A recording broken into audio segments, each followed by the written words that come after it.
December 1st, 1879. The winter sun dropped toward the Mule Mountains as a freight wagon rolled into Tombstone with three Earp brothers and their families watching a raw mining camp stretch out ahead of them.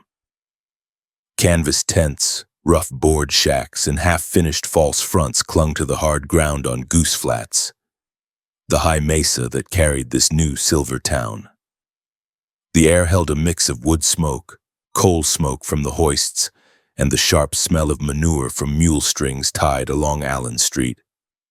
Pick and shovel crews tramped in from the claims with faces streaked by dust and sweat, while mule skinners shouted at teams dragging ore toward the stamps on the San Pedro River. The town had grown at a pace that ignored caution. Only months earlier, Tombstone had been little more than a cluster of tents close to the Lucky Cuss mine, a place where perhaps 100 men paid $5 for a town lot and slept within earshot of each other on cold desert nights. Surveyors marked out the new town site on Goose Flats, and Allen Street became the main street of the camp. By the fall of that year, several thousand settlers lived in a strip of canvas and plank that stretched along the ridge, every week bringing more miners, freighters, gamblers, and women determined to turn the silver camp into a source of steady income. Ed Schieffelin's name sat behind every board and tent pole. 2 years earlier, he had hunted ore samples in these hills after serving as an Army scout, convinced that the basalt and rhyolite hides contained silver that others had missed. Army comrades warned him that the only stone he would find would be his own tombstone, and when he finally located a vein and filed his first claim, he took that word as the name. His initial stake lay out near the Tough Nut and Goodenough workings, and his partnership with his brother Al and financier Richard Gerd produced stamp mills on the San Pedro that gave the new town its reason to exist. Silver production reshaped Tombstone faster than any formal plan. Wagon ruts cut deep into the hard earth. Corrals sprouted along Fremont and Tough Nut streets. Hoisting works clattered above the mines day and night, lifting ore from shafts that pushed deeper under the mesa. A few larger buildings rose along Allen Street, including 2-story hotels, bigger saloons, and a dance hall that promised live music on most nights. In a short span, Tombstone shifted from a scattering of tents to a town that drew investors from eastern cities. Men who stepped down from stages in tailored coats and walked past armed drifters sleeping on boardwalks. Into that mix came the Earp brothers. Virgil Earp had already accepted a federal commission as a deputy United States Marshal for the district before the family wagon rolled into town, a job that asked him to back up territorial and county officials against bandits who treated the border as a line on a map, not a barrier. Wyatt Earp arrived as a former deputy marshal and city policeman from Kansas cattle towns, bringing a record of guarding rowdy cowhandlers in places where pistols and whiskey met every payday. Their older brother James came along with his wife, ready to open a saloon and beer hall wherever steady traffic and card games could be found. Tombstone in that first winter challenged any lawman. The town sat 30 miles north of the Mexican border and a long day's ride from the nearest substantial settlements in any direction. Freight and passengers came in on stage lines running dusty routes from Benson, Tucson, and Prescott. The desert around town carried bands of Chiricahua Apache who still resisted reservation life, lone prospectors, honest stockmen, and mounted thieves who ran cattle and horses north from Sonora through rough ranges and remote valleys. In the streets of Tombstone, it was easy to see which men earned their living in that last group. The term cowboy had a specific and dangerous meaning in southeast Arizona. Respectable cattlemen and ranch hands called themselves herders, ranchers, or stock growers. Men who wore the cowboy label rode in loose packs, drank hard, and made their money from cattle that did not belong to them. Liquor hauled over the border without tax, and holds-ups of isolated stages. The Clanton family's ranch in Sulphur Springs Valley and the McClory place along the San Pedro gave that network a base, and the riders who drifted through those corrals eventually formed what people in Tombstone called the Cochise County Cowboys. Their cartridge belts crossed low over hips, and every one of them entered town with at least one revolver visible on their belts. When cowboys rode into Tombstone, they came in strings of dust-coated horses and mules pushing herds or traveling light. Ike and Billy Clanton appeared in town with hats pushed back and coats open, revolvers heavy under the cloth and Winchester carbines scabbarded along saddle skirts. Tom and Frank McClory drifted in from ranch country with similar gear and the quiet assurance of men used to carrying rifles and sidearms every waking hour. On Allen Street, they joined other young riders like Billy Claiborne and Johnny Ringo, filling saloons with tobacco smoke and loud talk, paying in Mexican silver pesos and United States gold coins that bankers and merchants knew had some connection to missing cattle south of the border. Virgil Earp knew that mounting problem before he ever saw Tombstone. In Prescott, he had watched stages leave town carrying Wells Fargo shipments and passengers, and then heard that the first stage bound toward the new silver camp had been robbed at gunpoint outside town. Robberies along the routes into Tombstone tore open express boxes, stripped mail sacks, and left dead or wounded riders in lonely arroyos. As Deputy United States Marshal, he answered to Sheriff Charles Scheibel in Pima County and to federal superiors who demanded that the government show it could protect mail and money. When he stepped down from the wagon in Tombstone, he carried that responsibility along with a scarred memory of years under arms in the Union Army. The Earp brothers scattered across Tombstone's new economy. Wyatt dealt faro in the Oriental Saloon, standing behind a green cloth table while miners pitched their pay across the layout. Morgan Earp hired on as a shotgun messenger guarding Wells Fargo strongboxes, riding stages with a 10-gauge resting across his knees and his eyes on the brush beside the road. James Earp and his wife opened a saloon where they sold draft beer and whiskey to miners fresh off the night shift. The brothers took side work as guards, night watchmen, and sometime peace officers whenever town officials needed extra muscle to quiet a brawl or break up a fight spilling into the street. Doc Holliday remained up in Prescott during that winter season, gambling in quieter rooms where the play stayed rich and the air a little less filled with gun smoke. He still drifted down to Tombstone at intervals, and his thin figure, hacking cough, and quick temper made an impression on anyone who watched him flame at a faro bank or step to a cold bar for a drink with Wyatt. Their friendship stretched back to Dodge City, and when Holliday rested his hand on the butt of a well-worn revolver at Wyatt's side, even the loudest drunk at a gaming table paused long enough to think. By the middle of 1880, Tombstone Center showed both prosperity and decay. New two-story buildings rose along Allen Street, including the richly furnished Grand Hotel that opened in September with carpets, chandeliers, and a kitchen that piped hot and cold running water. Banks, assay offices, lawyers' rooms, and real estate firms crowded the better blocks. At the same time, more than 100 saloons lined the streets, along with gambling rooms that stayed open until first light, and brothels tucked in behind or above innocent-sounding storefronts. Chinese laborers ran laundries. Mexican families operated small cafes and boarding houses. Crowds filled the street day and night, and many in those crowds carried pistols. Gunfire punctuated Tombstone nights more often than any ordnance could yet control. Miners walked off the evening shift and fired celebratory shots before collapsing in their bunks. Drunk cowboys emptied cylinders into the air outside dance halls. Occasionally, a quarrel over cards in a back room sent bullets through thin wooden walls or shattered glass lamps. Bodies were sometimes left in alleys until dawn for the coroner to examine, victims of knife thrusts or revolvers pressed tight against shirts. The town's first instinct after such killings was rarely to demand a stricter gun law. Instead, saloons mopped up the blood, and the morning editions of the Nugget or the Epitaph printed terse accounts below advertisements for new businesses. Tombstone's political structure had trouble keeping up with its growth. The town still lay inside Pima County, which centered power in Tucson, and law enforcement roles overlapped. A Pima County Sheriff's Office held jurisdiction over wide territory around town. Federal authority came through Virgil's Deputy United States Marshal Commission.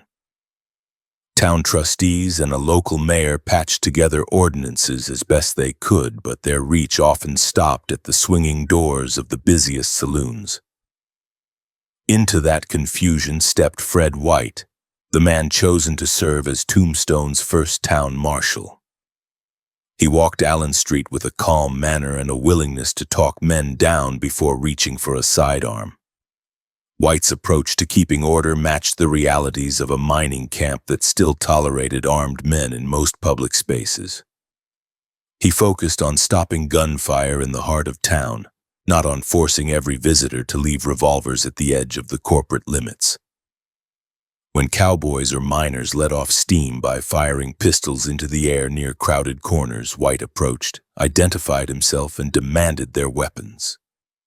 Miners and townsmen usually handed over pistols without a struggle, knowing they could reclaim them the next day after paying a small fine. That approach worked as long as the men involved respected White and accepted his authority. Throughout 1880, the line between cowboys and townsmen hardened. Business owners, mine managers, and many workers relied on steady ore production, predictable freight rates, and secure stages to protect their incomes. The cowboys saw opportunity in those same flows of wealth. Rustlers drove Mexican cattle stolen under heavy export taxes across the line and sold them in American markets at full price. Smugglers hauled kegs of Mexican liquor and bales of tobacco into Tombstone without paying customs, undercutting licensed merchants.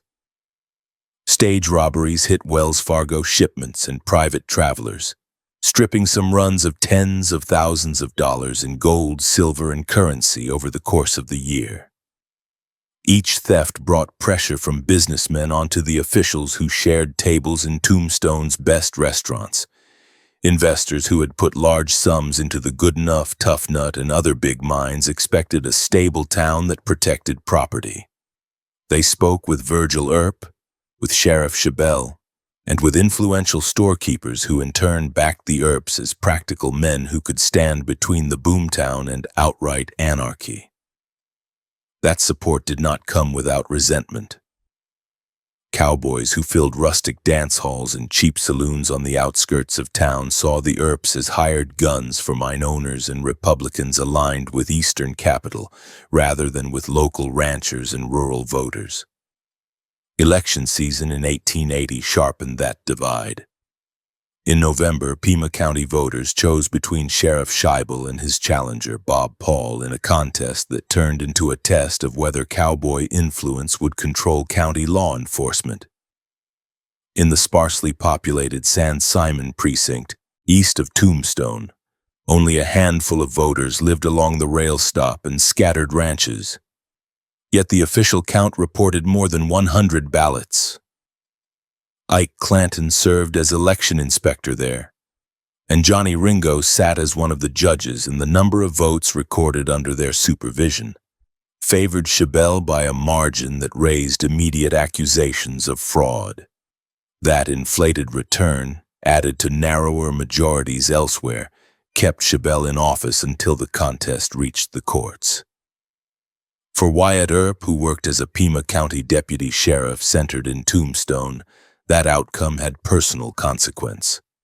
The sheriff's office collected a percentage of tax revenues and fees, a stream of income that made the job worth tens of thousands of dollars each year. Wyatt had hoped to see Bob Paul seated and to keep his role within that profitable structure. When the box from San Simon arrived with its suspicious tally, the prospect of a new sheriff slipped away, and Wyatt found himself still serving under Chabelle while watching cowboys help shape the vote that kept his rival in power. On Tombstone's streets, that political struggle translated into daily encounters. When Wyatt recovered a stolen horse from young Billy Clanton near Charleston, he did so with a pistol visible and a warning that worked but left hard feelings on both sides. The cowboys who gathered in Charleston and around the Clanton and McClory ranches heard that story and added it to a growing list of grievances against the Earps. In town, merchants and mine managers noted which men sided with the cowboys in those arguments and which men stood with the Earps and their allies. The turning point in Tombstone's first phase came late in October of 1880, when gunfire and law finally collided on a dark lot at the edge of town. On the night of October 28th, Curly Bill Brocious and several cowboys flooded the streets with drunken shooting, sending bullets into the sky near the vacant ground between Allen and Tough Nut, where the Birdcage Theater would later stand.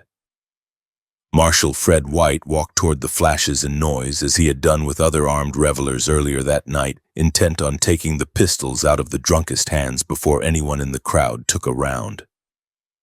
White confronted Brocious and demanded his pistol. Witnesses later told of the town marshal stepping close, instructing the cowboy to hand over the weapon, and reaching toward the barrel as Brocious tried to comply. In the struggle that followed, the revolver fired once. The muzzle blast tore into White's groin and dropped him to the dirt. Wyatt Earp, serving as a deputy sheriff, rushed toward the shot, clubbed Brocious with the heavy frame of another pistol, and dragged him away in cuffs while other men carried the wounded marshal toward a doctor's office. For 2 days, White lay in pain, and the town watched to see if he would recover. He gave a statement that cleared Brocious of deliberate murder, insisting that the shooting had been an accident brought on by drunken mishandling of the revolver. Despite that testimony, White died on October 30th, leaving Tombstone without its town marshal and the cowboys with one more death linked to their nighttime gunplay. Virgil Earp, already bearing the badge of a deputy United States Marshal, stepped into the vacant role as acting town marshal in the days that followed, carrying both local and federal authority along Allen Street.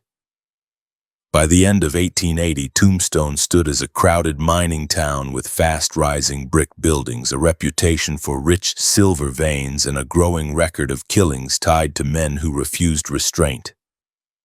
The cowboys rode in and out of town with pistols on their hips and Winchesters in their scabbards. Business owners and many residents demanded firmer control of firearms within the city limits.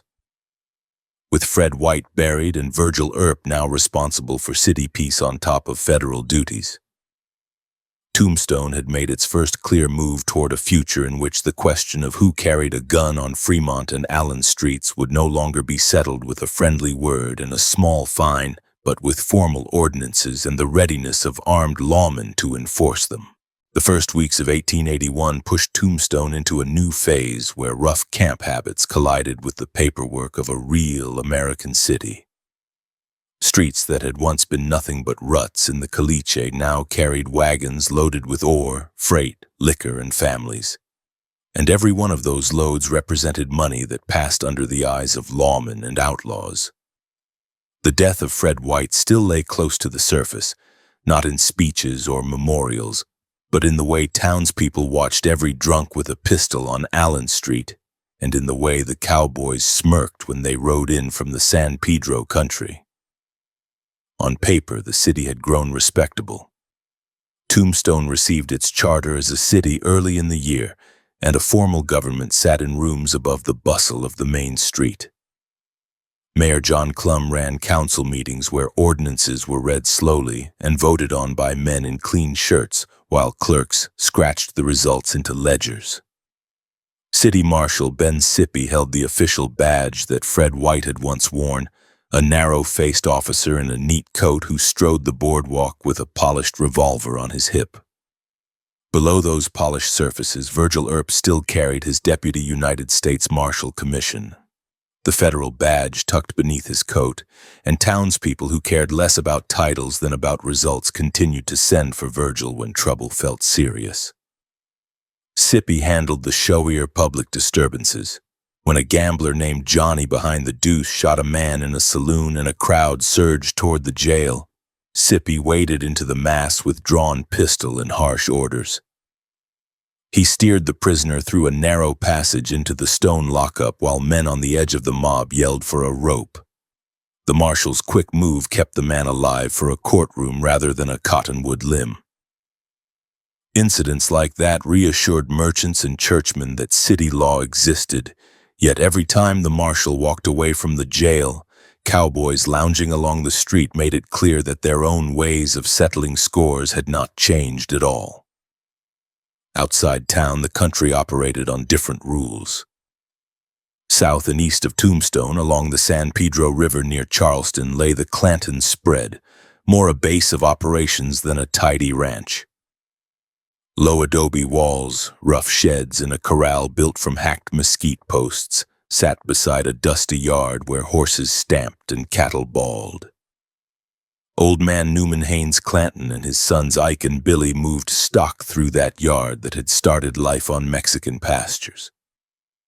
Mexican cattlemen in Sonora watched herds vanish in night raids, then saw those same animals pushed north toward the border and driven through lonely gaps where there were no customs officials, only mesquite, arroyos, and men with rifles. The Mexican government levied heavy export duties on cattle, alcohol, and tobacco, and that tax burden turned theft and smuggling into a profitable trade. Mexican guards posted near official crossings checked permits and counted loads, while far from those stations, riders slipped strings of stolen cattle across shallow river crossings. Once animals reached the Clanton place, brands blurred by fresh irons and smoke from makeshift fires, the herd became just another lot of beeves on American soil. From there, cowboys and friendly ranchers steered the animals toward butchers and buyers who did not ask careful questions as long as they saw a current brand and a believable story. The McClory brothers worked a similar game from their place on Babocamari Creek, northwest of Tombstone. Frank and Tom McClory ran cattle and horses in low-rolling country cut with washes and cottonwood-lined draws. Their spread gave the cowboys another friendly gate to pass through. Another set of corrals where horses stolen from army posts or ranches could be held a few days before being traded or sold. Army mules taken from Camp Rucker had already passed through that network and left bad blood in their wake. Soldiers and lawmen had traced the animals to McClory ground and seen the iron that altered the government brand. Promises to return the stock had dissolved, and the incident became one more reason the Earps and federal officers regarded the Cochise County Cowboys as organized thieves rather than rambunctious riders. That network of ranches and trails tied together men who saw the law in Tombstone as a nuisance rather than a final authority. Cowboys like Curly Bill Brocious, Johnny Ringo, and Florentino Cruz drifted between the Clanton and McClory holdings, bringing news from Sonora, rumors from Tucson, and their own legends of shootings in mining camps and cantinas. Ike Clanton, talkative and quick-tempered, liked to boast in saloons that no town council or court could tell a San Pedro cowboy what to carry on his belt. In Charleston and in the corrals above the river, the talk framed Tombstone as a place that should stay open. A market where cattle, liquor, and cards flowed freely, and where officials who pushed too hard would eventually find themselves facing rifle barrels out on the road. Inside Tombstone, the money that attracted both sides kept increasing.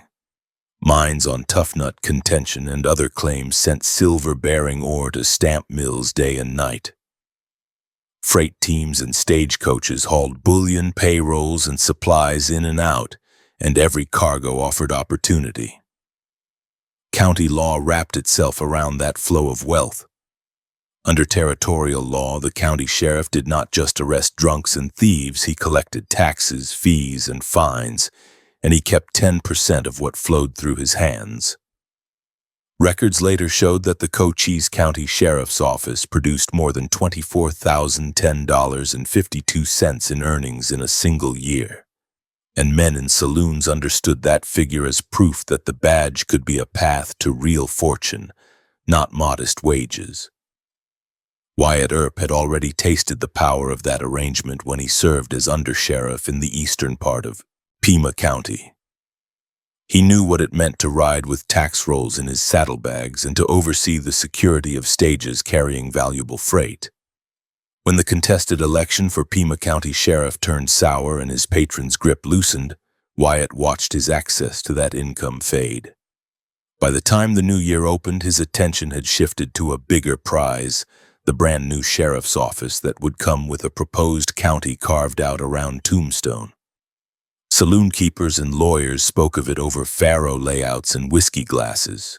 A new county meant a new sheriff. A new sheriff meant fresh power, new contracts, and a say over who received protection and who received pressure. The territorial legislature eventually turned talk into law. On the first day of February in 1881, lawmakers in Prescott created Cochise County by cutting the booming mining camps and ranch country of eastern Pima County into a separate jurisdiction, with Tombstone as the county seat.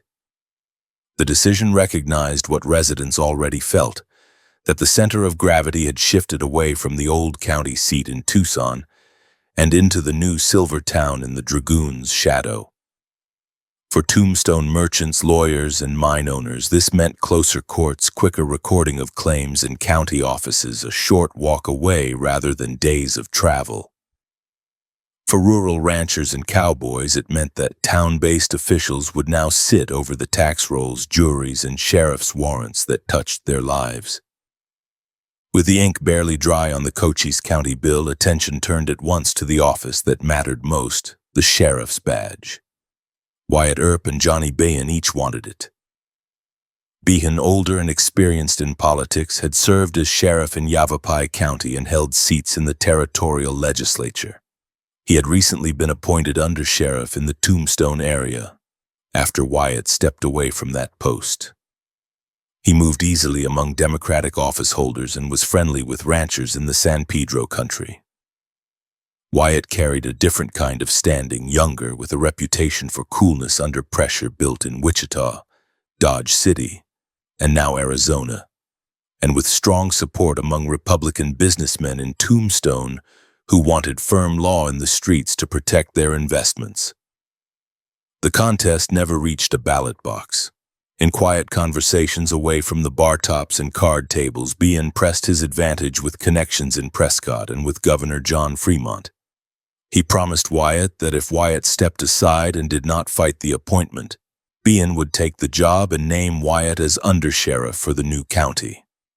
That subordinate office would bring a generous share of the sheriff's earnings and would keep Wyatt in direct command of field work, especially over stage lines and mining interests, without the burden of political obligations in Prescott.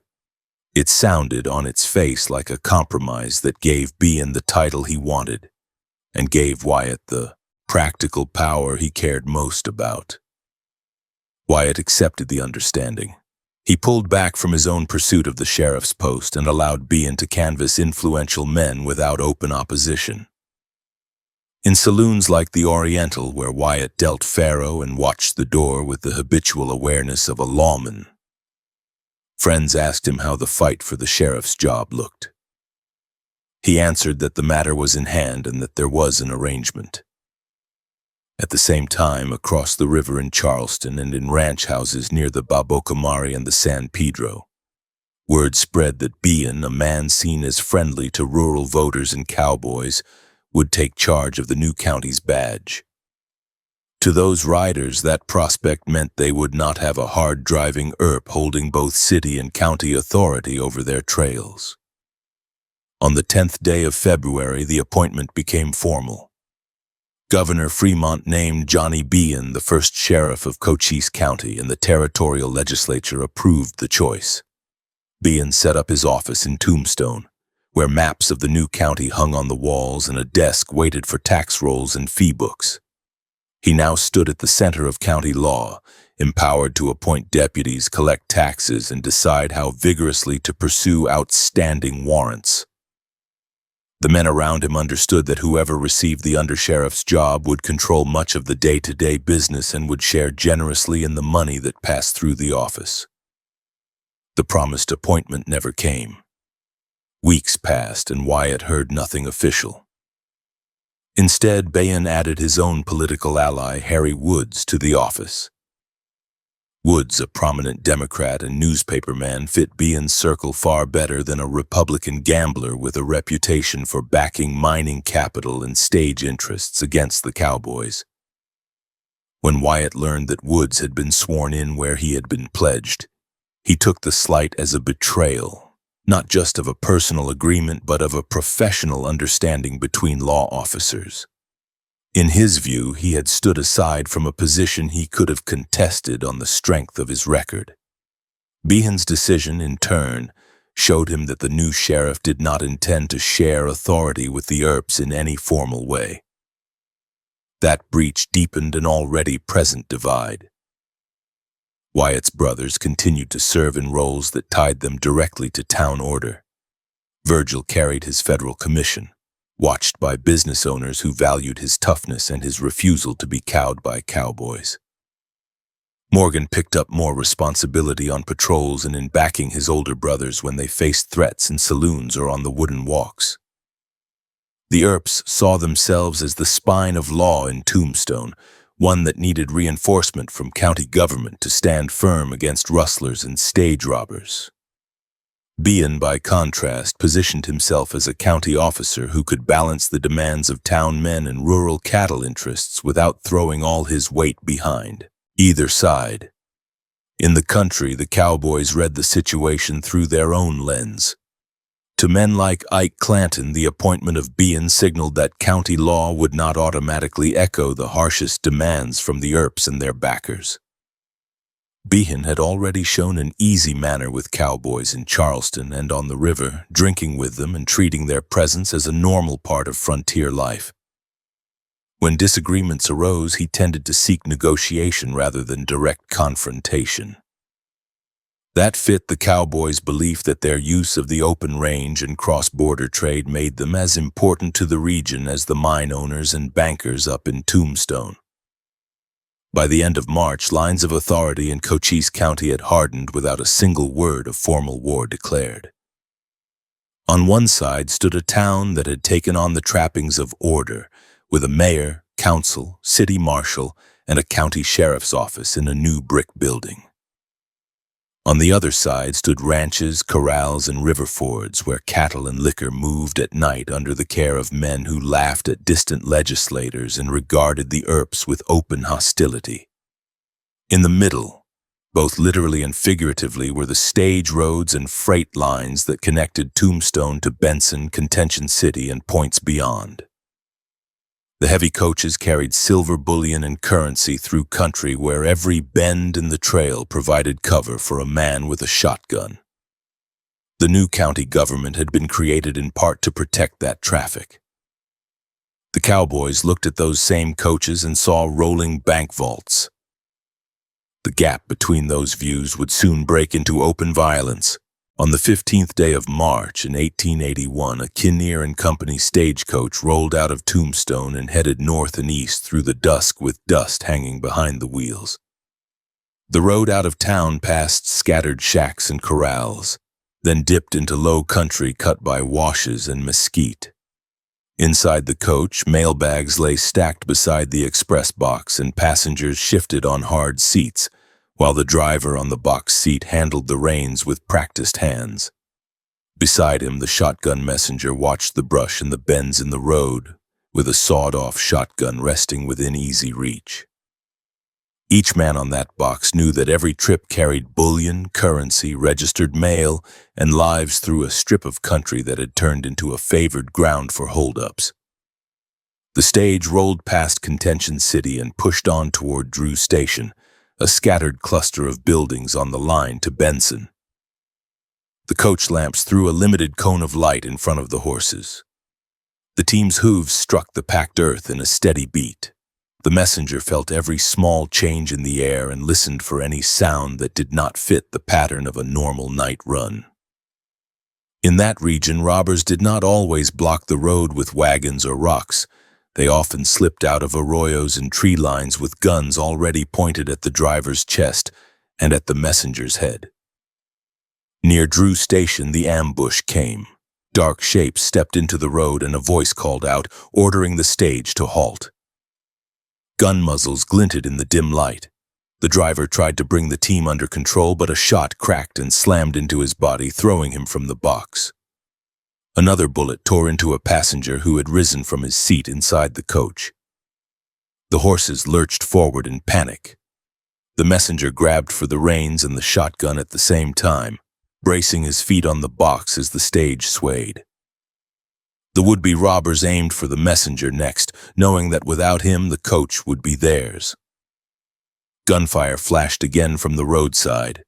Shot tore into the night, splintered wood, and ripped through leather.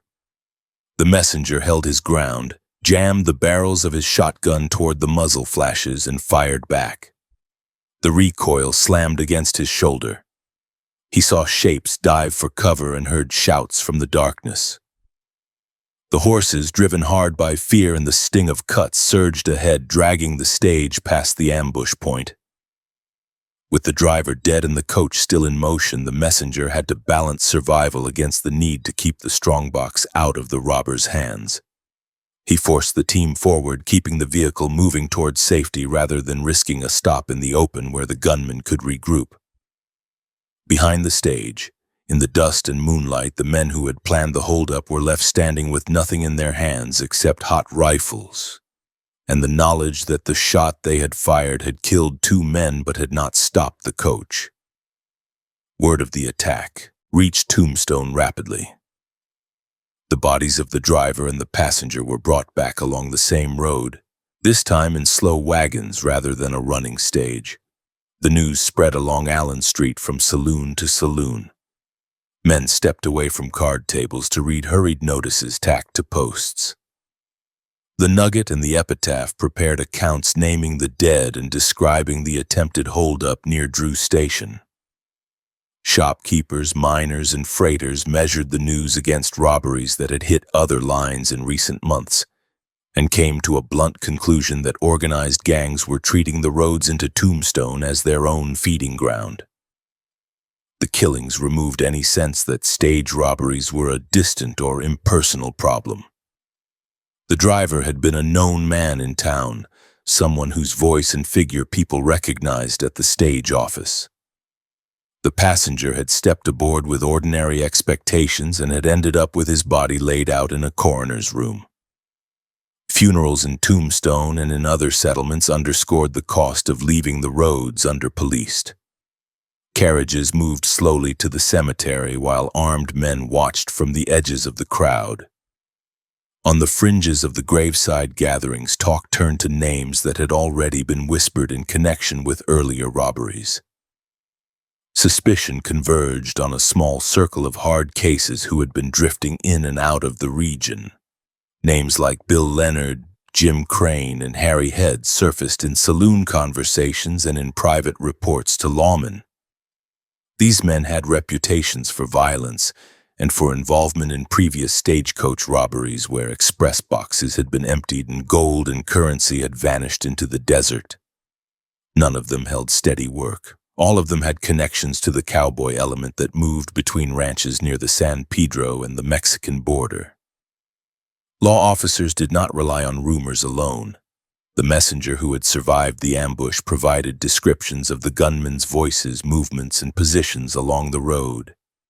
Investigators examined the scene near Drew Station. They found spent cartridge cases stamped with familiar maker's marks. Boot tracks in the dust showed where the robbers had approached and where they had pulled back when the stage escaped. The pattern of movement, the type of weapons involved, and the tactics matched methods that had been used in earlier holdups, and those earlier crimes had already been linked to Leonard, Crane, and Head. Tombstone's business community demanded more than a careful investigation. Bankers, mine managers, and merchants saw every stage that rolled in and out as a moving artery that carried silver, currency, payrolls, and commercial orders. Each attack on that line threatened schedules, contracts, and confidence. They spoke privately with Wyatt Earp and with Virgil Earp, pressing them to bring the men behind the Drew Station killings into custody. Wells Fargo representatives and stage company officers joined those meetings, and made it clear that reward money would be paid for the capture of the robbers. For Wyatt, the Drew Station holdup came at a time when his own position in law enforcement had become clouded. The appointment of Johnny Behan as Cochise County Sheriff and Behan's refusal to make good on the promised undersheriff's post left Wyatt with authority as a deputy United States Marshal, but without the income and direct control he had expected over county work. The unsolved robbery, the dead driver and passenger, and the large reward attached to the case gave him a chance to reassert effectiveness. If he could bring in the men behind the attack, he would restore some of the standing he had lost when the county office had slipped away. The search for Leonard Crane and Head pushed lawmen into the same remote canyons and brushy draws where cowboys moved cattle and contraband. Posse riders followed reports of horsemen camping at old waterholes, of men buying ammunition in small clusters of buildings away from the main roads, of strangers crossing the San Pedro at odd hours. Each lead ate time and resources. Each false alarm added strain. The three suspects did not present themselves in town. They shifted between hiding spots, drawing on support from sympathizers in the cowboy network who believed that officers in Tombstone served mine owners and Eastern capital more than local ranchers and riders. In that climate, Wyatt saw advantage in approaching someone who straddled the line between law and cowboy circles. Ike Clanton fit that description. He moved cattle through the Sulphur Springs Valley and maintained close ties with Leonard Crane and Head. He drank with them, traded with them, and hosted them at the Clanton place. At the same time, he visited Tombstone often enough to hear talk in saloons and to see reward notices pasted on walls. Wyatt approached him not as a friend, but as a man who could gain from betraying former partners if the deal was structured properly. The meeting between Wyatt Earp and Ike Clanton took place away from crowded card tables and noisy bars. Accounts placed it in a private room where the sound of Allen Street traffic came through walls while the two men faced one another over a plain table. Wyatt laid out the situation in direct terms. The men who had robbed the stage near Drew Station and killed the driver and passenger were being hunted. Wells Fargo and the stage company had posted reward money. Federal authority demanded arrests. Ike possessed knowledge of Leonard, Crane, and Head that no town officer could match. Wyatt offered a clear bargain. If Ike led him to Leonard, Crane, and Head, or if he arranged for them to be met in open country where they could be taken, Wyatt would see that Ike's role remained hidden and that he shared in the reward money. Ike would not face charges connected with the robbery. His standing as a cattleman and cowboy in the San Pedro country would remain intact. In essence, Wyatt proposed that Ike trade information and cooperation for cash and safety, turning on the three suspects without appearing in a courtroom as a formal witness. Ike listened and weighed the offer. He knew exactly who the wanted men were and how they moved. He understood that their arrests or deaths would remove experienced riders from the cowboy circle and would anger those who valued their toughness. He also understood the size of the reward pool and the way that money could change his own position at the Clanton spread. In the end, he accepted the bargain. He told Wyatt that he could contact Leonard, Crane, and Head and lure them to a specific place where officers could set an ambush and bring them down. Plans formed around that agreement. Wyatt and other lawmen prepared horses, ammunition, and supplies for a fast ride once Ike brought word that the suspects had been located. The chosen ground lay away from towns and stage routes, in the rough country where cottonwoods clustered along watercourses and brush gave cover at rifle range. The idea was simple. Ike would signal when Leonard, Crane, and Head arrived. The posse would move in, surround the camp, and order the men to surrender. If they resisted, officers would answer with repeating rifles and shotguns. As arrangements moved forward, the weaknesses in the deal became visible. Ike still drank heavily in saloons in Charleston and Contention City. After glasses of whiskey, he talked freely, and fragments of his boasts spread along cowboy trails. Riders close to Leonard, Crane, and Head heard that Ike had been speaking with Wyatt Earp, that he had been spending time in private meetings in Tombstone instead of staying close to the Clanton place. In a world where loyalty among outlaws served as a protective shield, any hint that someone had opened the door to lawmen created suspicion. The three wanted men did not stand still. As word reached them that officers were pressing harder and that reward notices called for their capture, they shifted into more remote ground. Reports filtered back to Tombstone that Leonard, Crane, and Head had crossed into rougher ranges and possibly into Mexico, using the same unmarked trails that rustlers had ridden for years. Each report arrived late. Each time Wyatt or other lawmen prepared to ride, the information proved stale by the time they reached the area in question. The arrangement between Ike and Wyatt frayed under the strain. From Wyatt's perspective, Ike had promised concrete action and had delivered nothing except hints and delays. From Ike's side, the growing mistrust among cowboys and the movement of the three suspects made the original plan harder to execute without drawing open retaliation from his own circle. Instead of acknowledging that the plan had collapsed, Ike responded with anger and deflection. In bar rooms, he complained that the Earps badgered him. He insisted to his cowboy companions that he had no intention of betraying anyone. The same mouth that had agreed to the ambush now pumped out talk that painted him as a man put upon by lawmen, not a partner in their work. By late spring, the Drew Station robbery remained officially unsolved. The driver and passenger lay in their graves. Wells Fargo still carried the loss on its books and kept reward notices circulated. Stage lines ran with extra guards on the box and mounted escorts when they could get them. Wyatt Earp stored a hard memory of a deal he believed had been broken, and added Ike Clanton's name to the list of men he no longer trusted under any circumstance. In ranch houses and line camps, cowboys repeated their own version of events, one in which the Earps tried to turn one of their own against Leonard, Crane, and Head and failed. That divergence in stories deepened the gap between town lawmen and the armed riders who moved through the border country under the wide Arizona sky. On the 19th day of April in 1881, the air inside Tombstone's council chamber felt close while the wind pushed dust along Fremont Street outside, and the city's leaders argued over how far they would go to control the guns that never seemed to leave men's hands. Chairs scraped on the plank floor.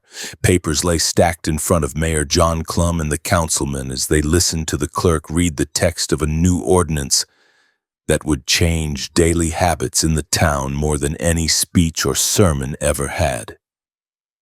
The words were plain. Carrying a deadly weapon inside the city limits without written permission would become unlawful. Revolvers, rifles, Bowie knives, and dirks were all included. No exceptions were written in for cowboys, gamblers, or men who claimed that constant danger gave them special status. The ordinance carried a number rather than a dramatic title. It was entered into the record as Ordinance Number 9, a measure to provide against carrying of deadly weapons.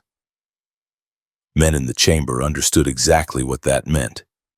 In a town where pistols hung from belts in every saloon and lever-action rifles sat in scabbards outside nearly every doorway, the council now demanded that weapons be checked or permits acquired. The text also allowed for travelers who arrived by wagon, coach, or horseback to carry their guns long enough to take them directly to a place of deposit such as a livery stable, hotel, or saloon. But nothing in the ordinance excused a man who spent his day wandering Allen Street with a Colt on his hip and a Winchester within arm's reach.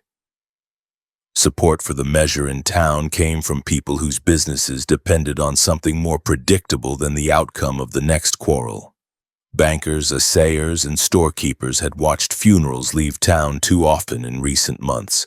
The accidental shooting that killed Marshal Fred White, the killing of gambler Charlie Storms by Luke Short in front of the Oriental Saloon in February, and the stagecoach murders earlier in the year all weighed on their minds.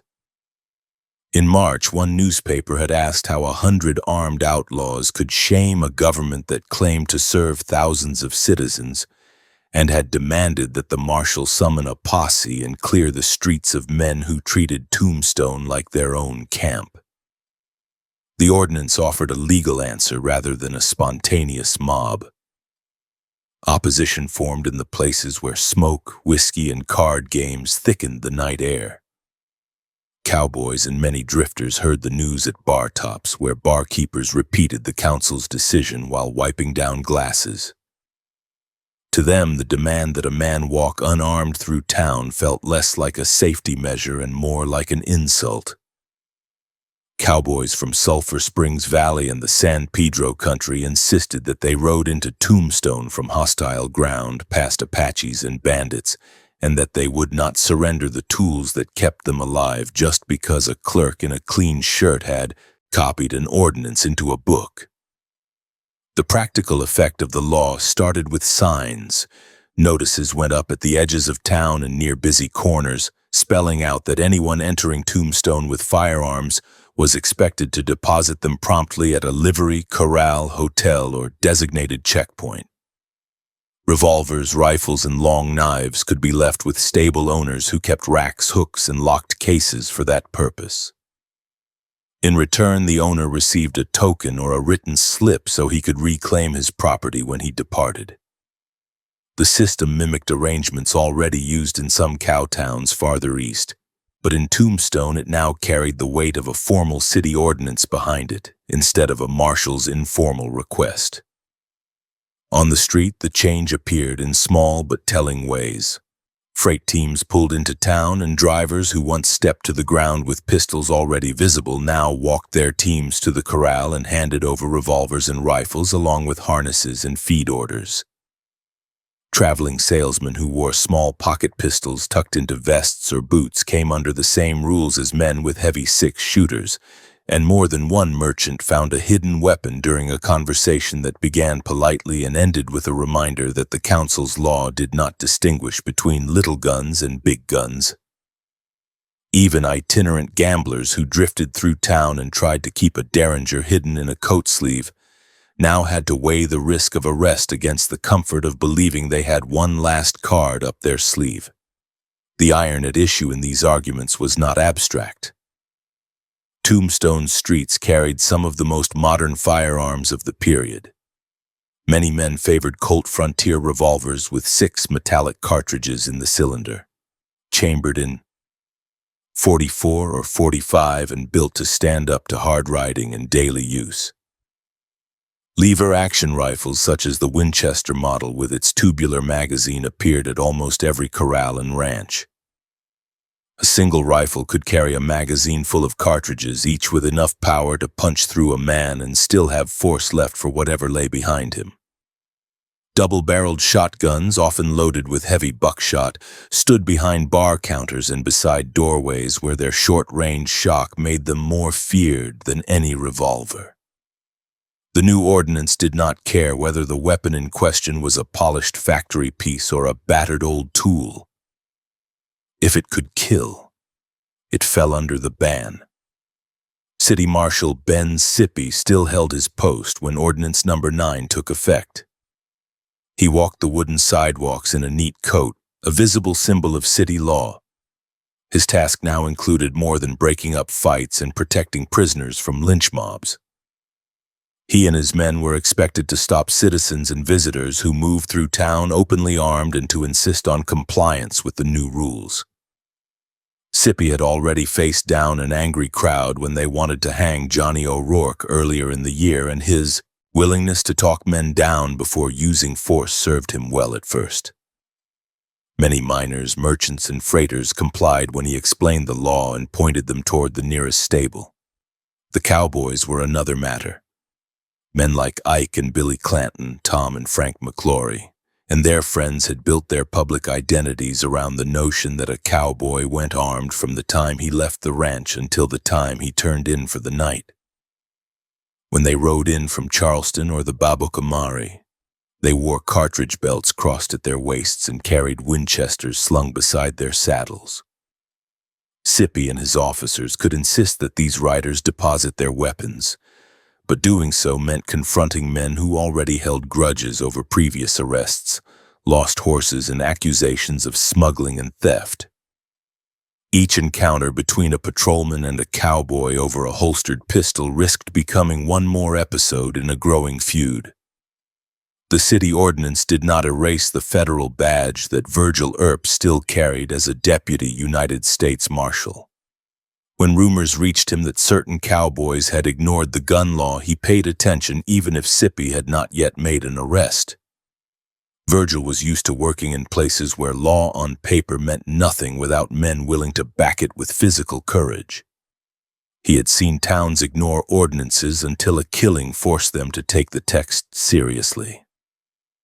In Tombstone, the recent memory of the Luke Short and Charlie Storms shooting outside the Oriental served as a fresh demonstration of what happened when drunken men with reputations and revolvers met on a public sidewalk with no restraining hand between them.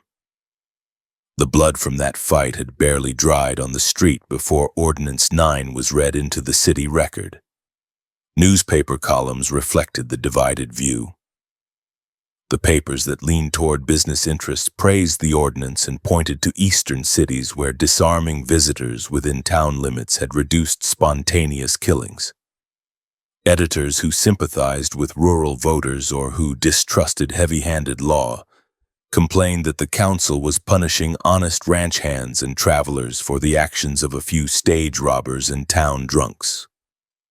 Letters from readers showed the same split. Some citizens wrote that they could finally let children walk Allen Street without fear of stray bullets. Others insisted that taking guns away from law-abiding men and leaving them only to law officers and hidden criminals would weaken, not strengthen, Tombstone's safety. As spring turned toward summer, the ordinance's effect became more visible in the pattern of evening sound along the main streets. There were still nights when gunshots echoed, but the random fusillades that had once marked every celebration, every payday, and every early morning let out by miners coming off shift became less constant in the central blocks. Where Sippy's men or Virgil's deputies had confiscated pistols earlier in the day, men thought twice before pulling triggers for sport. The fines attached to violating the ordinance, while not ruinous, cut into pockets enough that even cowboys who mocked town law could feel the bite after a few infractions. In early June, the balance inside the marshal's office shifted. On the 6th day of that month, Ben Sippy requested a 2-week leave of absence from the city council. Virgil Earp was appointed acting city marshal in his place, adding the town's top police role to his federal commission. Sippy never returned. Creditors stepped forward almost at once, claiming that he owed them substantial sums. When city officials examined his accounts, they found irregularities that suggested mishandled funds and unpaid debts. Whatever the final legal interpretation, the practical result was that Sippy vanished from Tombstone's law enforcement scene, leaving Virgil in full control of the city police force. Virgil's style differed from Sippy's. He still preferred to avoid bloodshed when possible, but he approached enforcement as a military man used to clear chains of command and firm orders. Under his hand, patrols became more regular.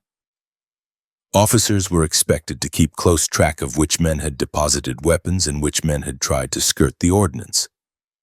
When a cowboy walked openly down Fremont Street with a rifle still in his hand long after he had passed several stables, Virgil saw it not as a misunderstanding, but as a direct challenge to city law. He spoke often with Mayor Clum and with business leaders, making sure they understood that their gun ordinance would mean little if they did not allow him to enforce it without interference when he faced resistance. Just over 2 weeks after Virgil stepped in as acting city marshal, Tombstone faced a different kind of disaster. On the 22nd day of June, fire broke out in the heart of the business district. Flames leapt from one wooden structure to the next with the speed that dry lumber and canvas always promised in desert towns. Heat rolled down Allen Street as false fronts collapsed. Smoke darkened the sky above the town as men rushed to form bucket lines from wells and cisterns. In that chaos where strongboxes lay in half-burned rooms and store shelves toppled into the street, the temptation to loot sat close to the surface. Virgil and his officers fought that threat as well as the flames. While bucket lines strained and volunteers hacked fire breaks through adjoining buildings, Virgil stationed men at the doors of banks, assay offices, and major stores, ordering that no one enter without permission. Armed police stood guard over safes that had been dragged into the street or left exposed in gutted buildings. Men who tried to slip into wrecked rooms under cover of smoke were driven back with fists, clubbed with rifle butts, or arrested on the spot. The same resolve that guided Virgil's enforcement of the gun ordinance now applied to preserving property in the middle of disaster. When the fire finally burned itself out, much of the central section of Tombstone lay in ruins, but looting had been held to a minimum. In the aftermath, the council's confidence in Virgil solidified. By the end of June, with Sippy's financial failings exposed and his absence now permanent, the city appointed Virgil Earp as permanent city marshal, a position he formally accepted in early July with a salary that reflected both city duties and the trust placed in him.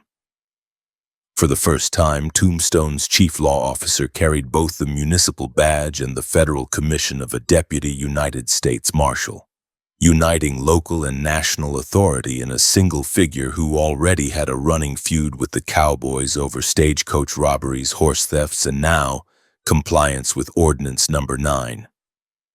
Through July, the street view in Tombstone reflected that new reality. Visitors continued to arrive armed, but more of them turned in their weapons promptly at stables and hotels, knowing that Virgil's patrols would check. Cowboys continued to ride into town with Winchesters in their scabbards and pistols on their hips, but the gap between those who grudgingly abided by the ordinance and those who took pride in ignoring it widened sharply.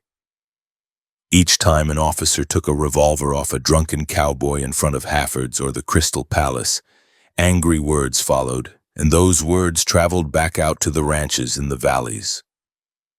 By midsummer, the line had been drawn clearly on both paper and street. The ordinance existed not only in a council book but in the daily choices of men who had to decide whether Tombstone would be a place where guns ruled, or a town where armed law would insist that guns stayed under control. The first days of July in 1881 showed a Tombstone that refused to slow down, even while the smell of charred lumber still hung over Allen Street. Rebuilding began before the ashes cooled. Carpenters hammered fresh framing into place where fire had stripped buildings to bare foundations. Bricklayers stacked new walls for hotels and stores that promised to rise stronger than the flimsy structures they replaced. Freight wagons still ground through the dust carrying ore, timber, and supplies, and miners still lined up at pay windows. But conversation in every bar room and shop carried a new edge. Everyone knew that the town now had a formal gun ordinance and that Virgil Earp held both the city marshal's badge and a federal commission. Everyone also knew that the Cowboys did not intend to change their habits without a fight.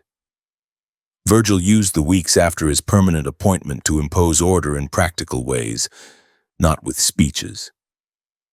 He reorganized patrols so that officers walked regular beats instead of drifting where they pleased.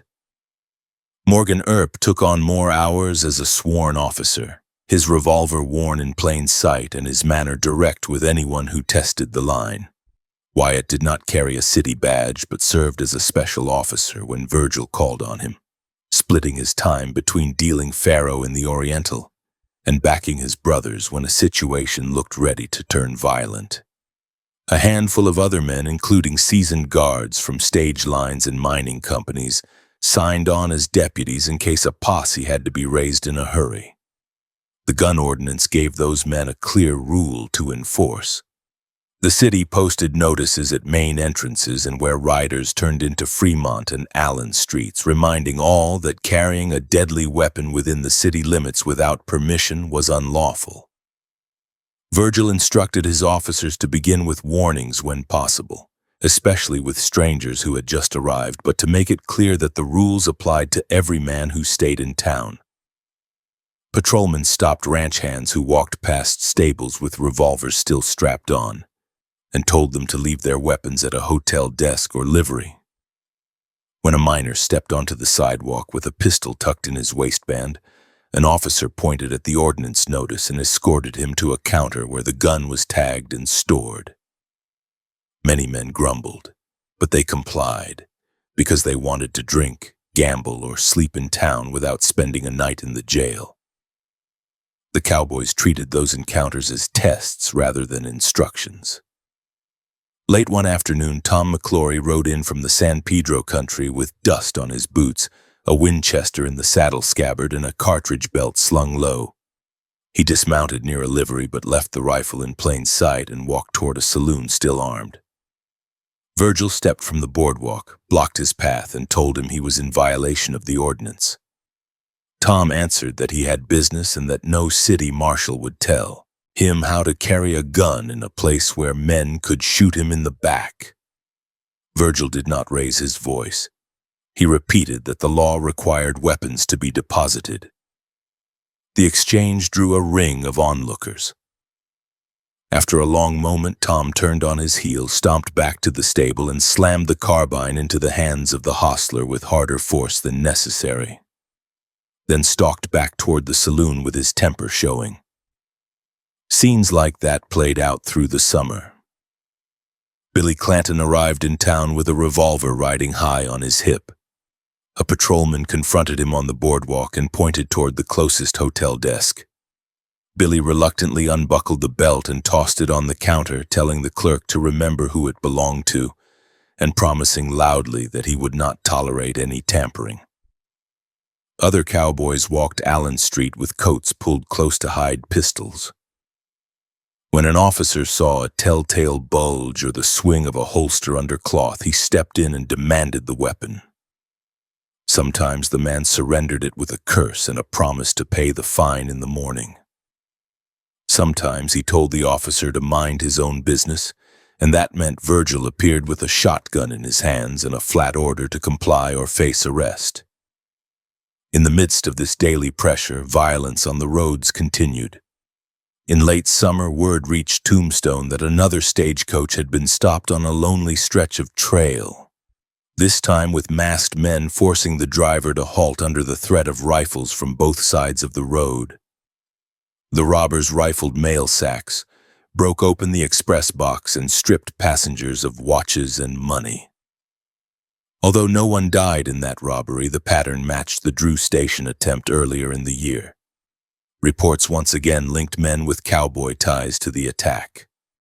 Leonard, Crane, and Head were still at large and still suspected. New names joined them in rumor.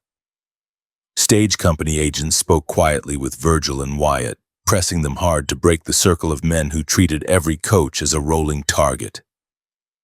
Sheriff Johnny Behan responded very differently. He traveled into the river country, visited ranches, and spoke with cowboys in a conversational tone. He listened to their claims that they were simply working stockmen unfairly blamed for every crime. He promised fair treatment if solid evidence turned up and repeated that he wanted peace between town and country. Cowboys appreciated his easy manners and his willingness to drink with them. Town businessmen saw the same behavior and concluded that the sheriff valued harmony with rustlers more than hard arrests. Around tables in the Oriental and in back rooms behind respectable storefronts, people said openly that the sheriff's office had become a shield for the very men who made the roads dangerous. Doc Holliday returned to Tombstone as summer deepened, taking a room and a card table in the heart of the district.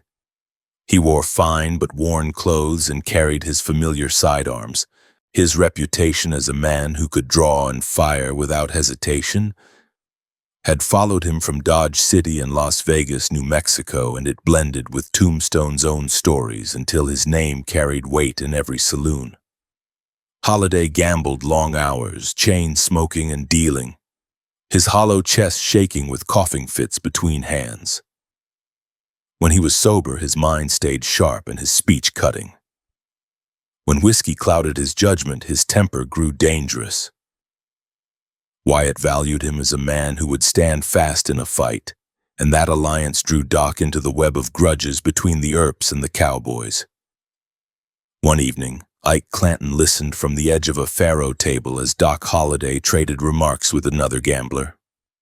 The talk shifted to the stagecoach killings and the suspicion that Leonard, Crane, and Head had friends in the San Pedro country. Holliday said in a flat voice that men who robbed stages and killed drivers deserved to be shot down in their tracks, and that anyone who harbored them might share the same fate if they were not careful. Ike, who still carried the memory of his secret arrangement with Wyatt and the broken trust that followed, heard those words as a threat aimed directly at him. He stepped closer and announced that no one had any right to tie his name to stage robberies. Holliday answered with a remark that questioned Ike's courage. The two men squared off at the edge of the table, hands near their belts. Only the presence of Wyatt and other bystanders and the knowledge that any man who drew a gun inside a busy saloon now risked immediate arrest under Ordinance 9 kept the exchange from turning deadly at that moment. While tempers flared in town, on the range the Cowboys hardened their own view of the Earps. Around campfires near the Clanton place and the McClory spread, riders told each other that the Earps had built comfortable lives in Tombstone by acting as hired guns for bankers and mine owners. They said that Virgil used his badge to harass cowboy riders while ignoring the misdeeds of gamblers and speculators who backed him. They insisted that the gun ordinance had been written for one purpose: to give the Earps a legal excuse to club and arrest cowboys on sight. Each story gained something in the telling, and Ike, who loved to talk when he had a bottle in his hand, added new details every time he described an encounter with lawmen in town. Into this volatile mix dropped a fresh spark when a local newspaper carried a story based on an interview with Ike Clanton. In early October, the Tombstone Daily Nugget printed his version of the Drew Station aftermath. Ike told the reporter that Wyatt Earp had tried to convince him to betray Leonard, Crane, and Head, promising him money and favor in return. He claimed that he had refused and that he had been wary of any plan that involved those men being lured into a trap. He hinted that the Earps wanted the robbers dead rather than arrested so they could not speak in court. His words reached the public in cold print, turning private accusations into shared knowledge for every reader who picked up the paper. Wyatt read the article and saw not just a personal attack but a direct assault on his honor as a lawman.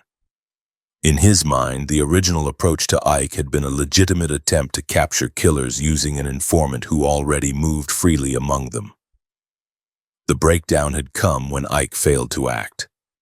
Now Ike had turned the story on its head and presented himself as a man courted by corrupt officers and strong enough to resist. Wyatt confronted Ike in the street, calling him a liar and telling him that the published account bore no relation to what had actually passed between them. Ike answered with shouted denials and told anyone who listened that he could not step foot in the country around his ranch without looking over his shoulder for Earp assassins. The article deepened the town's divisions. Supporters of the Earps dismissed Ike's claims as self-serving rambling from a cowboy with something to hide. Men who favored Bean and the rural ranchers pointed to the story as proof that the Earps played both sides of the law, making private deals with suspected bandits and then treating them as enemies when things went wrong. In bar rooms, men argued with fists and sometimes with chairs over which version to believe. The gun ordinance meant that few of those fights escalated to gunfire inside town, but each broken lip and bruised rib added to the grudges men carried when they walked outside the city limits and retrieved their weapons. On Allen Street and Fremont Street, the daily rhythm of standoffs continued. Cowboys rode in and lined their horses along the boardwalks, leaving Winchesters and scabbards and sometimes openly carrying them a few doors down before any officer could intervene. Virgil and his deputies made a point of confronting those displays with firmness. When a cowboy group gathered near a saloon door and refused to hand over weapons, Virgil arrived backed by Morgan, an additional deputy, and sometimes Wyatt or Holliday at his shoulder. The lawmen did not flinch, even when outnumbered. The knowledge that the man in front held a badge and that he would not back down, combined with the presence of shotguns and repeating rifles in steady hands, often persuaded the cowboys to retreat to a livery or to the edge of town. They left with curses and vows to even the score later. By early October, Tombstone's residents understood that their town was balanced on the edge of serious bloodshed. The gun ordinance had reduced random shooting in the central district but had pushed resentment into more focused channels. The cowboys believed that every demand to surrender a revolver or rifle insulted their status as armed men. The Earps saw each refusal as proof that the cowboys considered the law a joke. The published accusations over the Drew Station hunt ensured that no one in either camp trusted the other. Men who walked the boardwalks could sense that a single hard shove, a careless hand near a holster, or one more public threat could turn months of anger into gunfire. The stage was set, not by one sudden quarrel, but by a long season of confrontations in streets that now hated restraint, yet were watched every day by armed lawmen determined to enforce the town's gun law to the limit. On the evening of October 25 in 1881, lamps along Allen Street threw yellow light over new board fronts while the last of the day's dust settled into the cracks between the planks. The rebuilt block still showed raw lumber where fire had eaten the town only months earlier. Wheel ruts cut dark lines through the street. Men moved from saloon to saloon with pay in their pockets and pistols checked at counters while the smell of spilled beer, sweat, and coal smoke crawled out of every doorway. Into that scene came Ike Clanton, taller than many around him, shoulders hunched slightly forward, boots white with trail dust from the Sulphur Springs Valley. He had ridden into Tombstone earlier that day with Tom McClory, leaving their horses at a stable and walking into the district where light, noise, and money pressed close together. Court business over the stage robbery case still hung over Ike. He had given statements in previous proceedings and knew that his name had been spoken in open hearings whenever the Drew Station holdup was mentioned. The printed interview in the Nugget that carried his accusations against Wyatt Earp had only hardened feelings. He stepped onto Allen Street with that weight in his mind, carrying grudges against the Earps and against Doc Holliday that had built over months of insults, failed deals, and public argument. By nightfall, he was planted in a saloon with a bottle in front of him. Glass after glass went down in quick gulps. Bartenders poured without asking questions as long as coins hit the counter. The longer Ike drank, the louder his talk grew. At first, he grumbled into his own chest about lies printed in town papers and how certain men had tried to use him. Before long, names rolled out clear enough for anyone in the room to hear.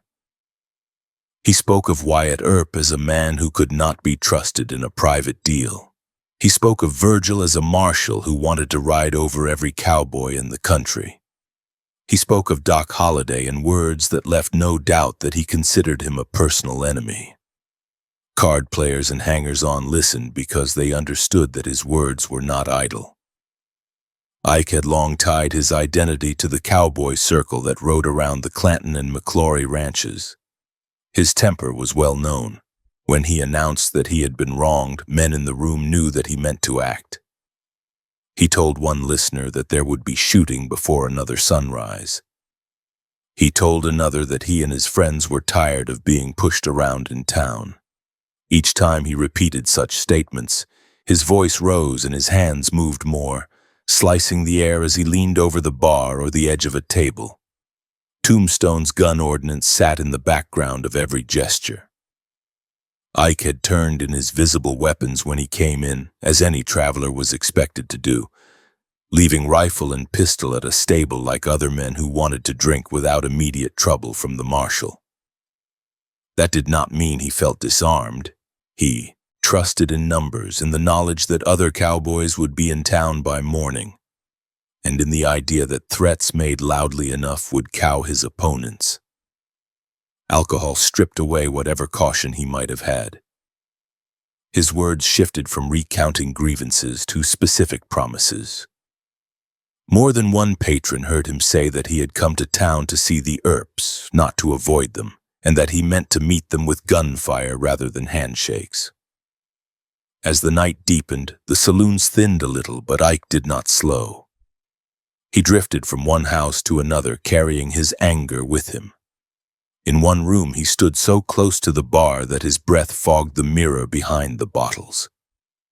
He told the men beside him that certain lawmen would not live through another day if he could help it. In another, he slammed his fist down hard enough to rattle glasses when someone suggested that the Earps had the upper hand. The barkeepers watched with tight faces. Most of them had seen men talk big when drunk, but they also knew that Ike's words piled onto a season of friction between cowboys and town officers. None of this felt like isolated bluster. Wyatt and Morgan Earp were not blind to the brewing trouble.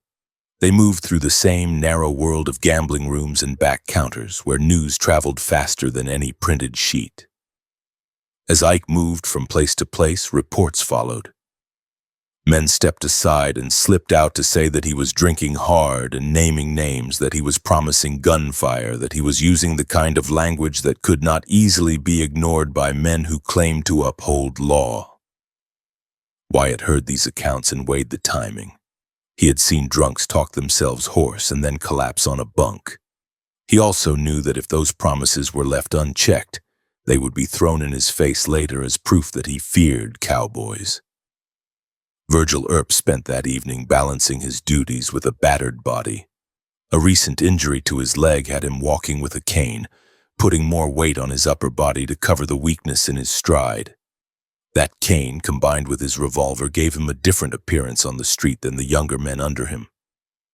He had already spent the day on enforcement tasks, making sure patrol beats were covered, and that the worst troublemakers were either in cells or on their way out of town. He heard early reports that Ike was drunk and talking loud, but as the hour grew late, he faced a choice. To send men after Ike in the middle of the night would mean a hard confrontation in close quarters with a man in no state to listen. To wait until morning would mean dealing with a hangover and a clearer head, but also risk letting threats go unanswered for several hours. In the back rooms of the larger hotels, the air grew thick with cigar smoke as men, including Wyatt and Morgan, finished late games. They knew Ike's voice carried easily down hallways and staircases. At one point, he pushed into a room where familiar faces sat at tables and spat accusations again. His speech slurred, but every name came out sharp. He reminded Wyatt that their deal over the stage robbers had collapsed. He repeated his claim that the Earps had plotted to spill cowboy blood without trial. Wyatt stared at him and gave short answers, unwilling to trade shouts with a drunk in front of strangers, but his jaw hardened. The two men stood close enough that a single quick move toward a holster could have triggered instant gunfire. Other players and housemen stepped between them, urging Ike toward the doorway and closing it behind him. Outside, the street cooled under the night sky. The wind lifted stray scraps of paper along the plank walks. Ike did not seek a bed. He wandered instead, stopping to hammer on barroom doors that had closed, demanding entry or shouting up to windows where he believed his enemies might be sleeping. Anyone who stepped near him heard the same kind of talk. He swore that if the Earps and Holliday wanted trouble, he would give it. He swore that he would not leave Tombstone without settling things. The repeated oaths, spoken in different places to different listeners, ensured that by the time the sky in the east began to pale, half the district knew that he had promised blood. At some point near midnight, Tom McClory tried to slow things down. Tom had business interests that required him to keep one foot in town as well as on the range. He understood that open killing of marshals in the street would bring a crushing response from territorial and federal authorities. He urged Ike to quiet down, to find a bed, to leave argument for another day. Ike brushed him off with a sweep of the hand and another curse. The more his friends asked him to calm himself, the more he took it as a challenge to his pride. In his drunk mind, agreement to stand down now would look later like fear. While Ike staggered through the dark, other cowboys filtered into town. Some arrived late on the 25th. Others came in before dawn of the 26th. Horses clattered into livery yards, boots hit the ground. Men looked for cheap beds or chairs in all-night rooms. As they arrived, they heard from residents and from one another that Ike had been running his mouth for hours, that he had promised to kill Earps, that he had said he wanted Doc Holliday in his sights. Those stories moved through the cowboy group like a signal. The idea formed without formal agreement that if Ike faced the Earps in daylight, he would not stand alone. In the last hours before sunrise, the night quieted slightly. Saloons that had stayed open most of the evening finally closed their doors.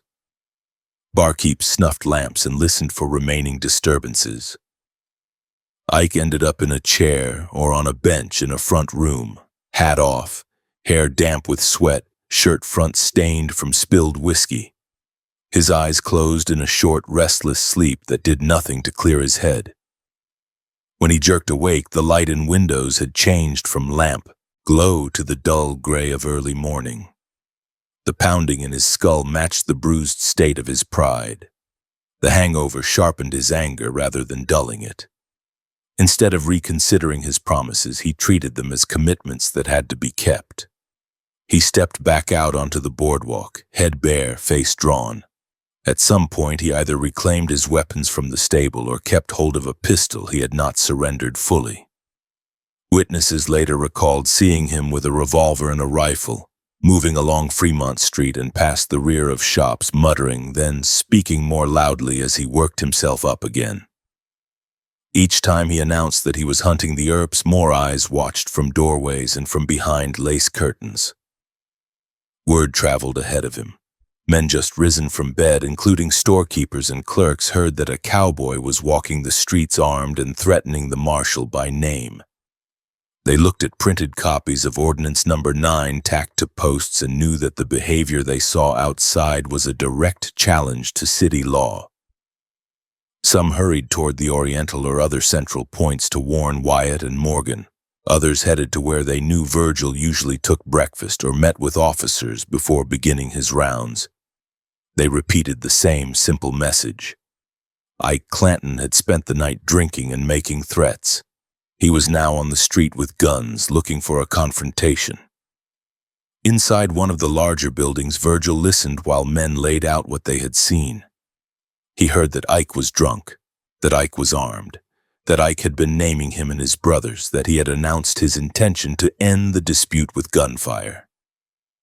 Virgil had tolerated loud talk from cowboys in the past as long as it remained just noise, but the combination of weapons, specific threats, and a direct violation of the gun ordinance could not be brushed aside.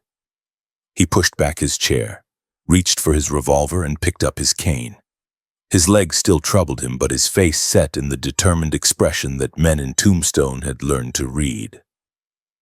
The night of whiskey and shouted promises had carried through into the pale light of October 26. Now it would fall to him to decide whether those promises would stand unanswered or whether law would meet them with firm hands on the open street. The sun stood high when Virgil Earp, Wyatt Earp, Morgan Earp, and Doc Holliday reached the mouth of the narrow space beside C.S. Fly's photograph gallery on Fremont Street. The day had warmed into a bright, flat light that showed every board and nailhead on the buildings. Dust lay loose on the street surface, tracked by wagon wheels and horse hooves into shallow grooves. Behind the lawmen, people clung to doorways and windows.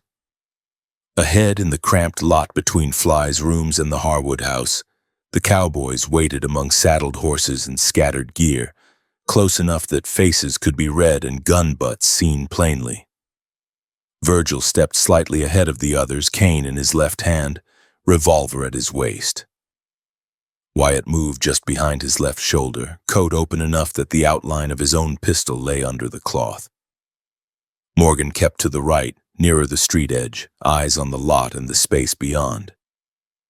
Doc walked at the far right, on Fremont itself, the short double-barreled shotgun hidden under his long coat and the weight of a revolver at his hip. They advanced until they stood only several paces from the men in the lot, close enough that any motion toward a holster would be seen instantly. Inside the lot, Billy Clanton and Frank McClory stood near the Harwood house with their horses at hand, belt guns visible, rifle scabbards hanging from saddles. Tom McClory was closer to Fly's building, near a horse he had been tending. Ike Clanton stood slightly forward and nearer to Virgil's side of the space. Billy Claiborne and Wes Fuller were farther back, nearer the rear fence and the tangle of posts and rails. The horses shifted their weight, ears flicking at the tension in men's voices and movements. The lot itself was no wider than a small room bordered by wood fence rails and building walls, with barely enough space to line the men against the structures and still leave room for anyone to move. The first words were Virgil's. He raised the walking stick in his right hand and spoke clearly so that every man in the lot could hear. He told them to raise their hands and stated that he wanted their guns. The command carried the authority of the city ordinance he had sworn to enforce and the federal commission he already held. For a heartbeat, there was stillness. Ike, who had spent the night calling for blood, stood closest to Virgil. He had no gun visible. Billy Claiborne and Wes Fuller were on the fringe, watching, caught between the urge to stand with their friends and the sudden realization that they were facing 4 officers at close range. The moment broke when Billy Clanton and Frank McClory moved. Each man reached toward his hip. Metal rasped against leather. Virgil saw hand and revolver rise together. Wyatt saw the same motion and read it as the start of a fight, not a bluff. Frank's right hand came up with a Colt leveled across the horse beside him. Billy's revolver came out of its holster and turned toward the front of the lot where the lawmen stood. Virgil shouted that he did not want a fight, but the words ran headlong into the hard reality of drawn guns. 2 reports cracked almost as one. Billy's pistol kicked in his grip as he fired at Wyatt. The bullet passed close enough that Wyatt felt the air shift near his coat. Nearly at the same instant, Wyatt fired at Frank, aiming for the man he knew to be a practiced shot.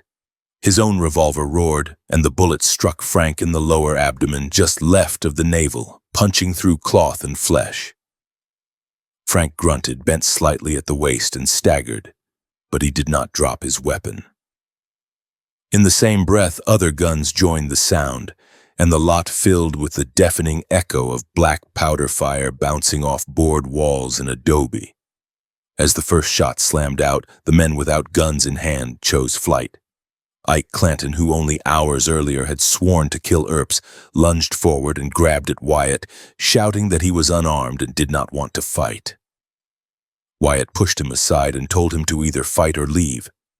Ike spun away and ran toward the open doorway of Fly's lodging rooms, clawing past a frame and disappearing inside without a wound on him.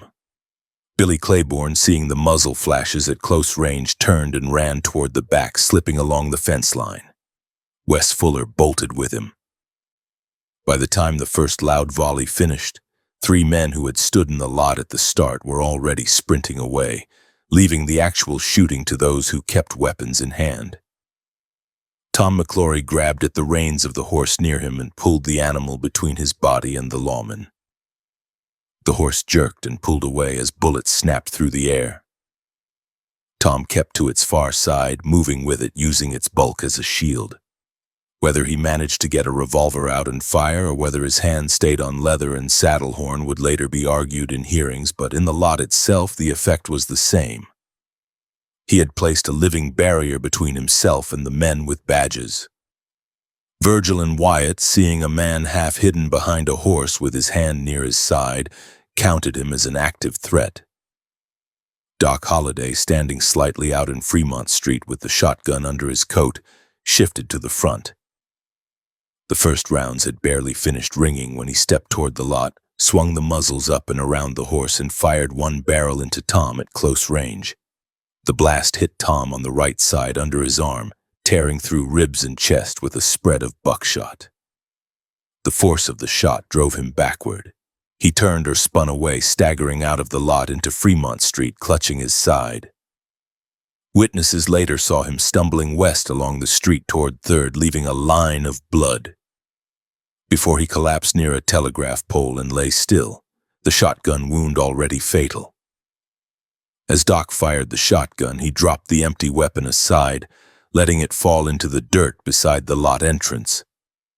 His hand went to his hip, drew his nickel-plated revolver, and he stepped back into the line of pistol fire. Smoke from black powder hung in the narrow space, a gray curtain that stung eyes and throats. The sound of each shot rolled back and forth off the walls. Men worked their guns partly by sight and partly by instinct, aiming at flashes and shapes only several strides away. On the Lawmen's side, Morgan fired at Billy Clanton.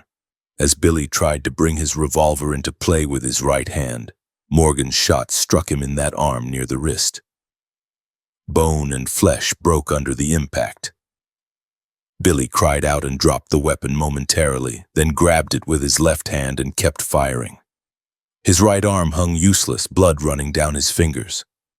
He braced the barrel with his remaining strength and concentrated his shots on the figures nearest him. Bullets from his Colt hit wood, splintered boards, and snapped into the dust at men's feet. Virgil stepped deeper into the lot despite the chaos. He fired at the figures ahead, concentrating on Billy and Frank, the two he had just seen go for their guns. At some point during those first exchanges, a bullet tore into his right calf. The slug punched through muscle and exited, dropping him slightly and forcing him to shift his weight. He gritted his teeth, stayed on his feet, and kept his revolver in hand. Pain burned up his leg, but the fight lasted too little time for the full force of the wound to hit him. Wyatt held his ground near the corner of Fly's building. He fired calmly into the area where Frank stood, working his revolver with steady pressure. One early bullet had already hit Frank in the abdomen. In the confusion, Wyatt could see that Frank was still upright and armed, still dangerous. Frank grabbed at his horse's reins, trying to pull the animal into Fremont Street to gain both cover and a better angle. The animal jerked and tried to bolt under the sudden noise and pain. For a moment, horse and man tangled in the middle of the space. Then Frank let go and moved into the open street, revolver still in his hand. Frank crossed into Fremont Street at a brisk, uneven walk, turning his revolver toward the men who were firing back. He tried once to reach for the Winchester in the scabbard on the horse, but the frightened animal pulled away, breaking his grip. Deprived of the long gun, he kept the Colt working as he moved. He fired at Doc Holliday and Morgan. One of his shots struck Doc at the hip, the bullet hitting the revolver holster and grazing the flesh beneath, jolting him sideways. Doc felt the shock, shouted that he had been hit, and advanced anyway, revolver up, face set in a hard line. At nearly the same time, another bullet, fired either by Billy Clanton or Frank, hit Morgan across the back. The round crossed both shoulder blades and clipped a vertebra before exiting.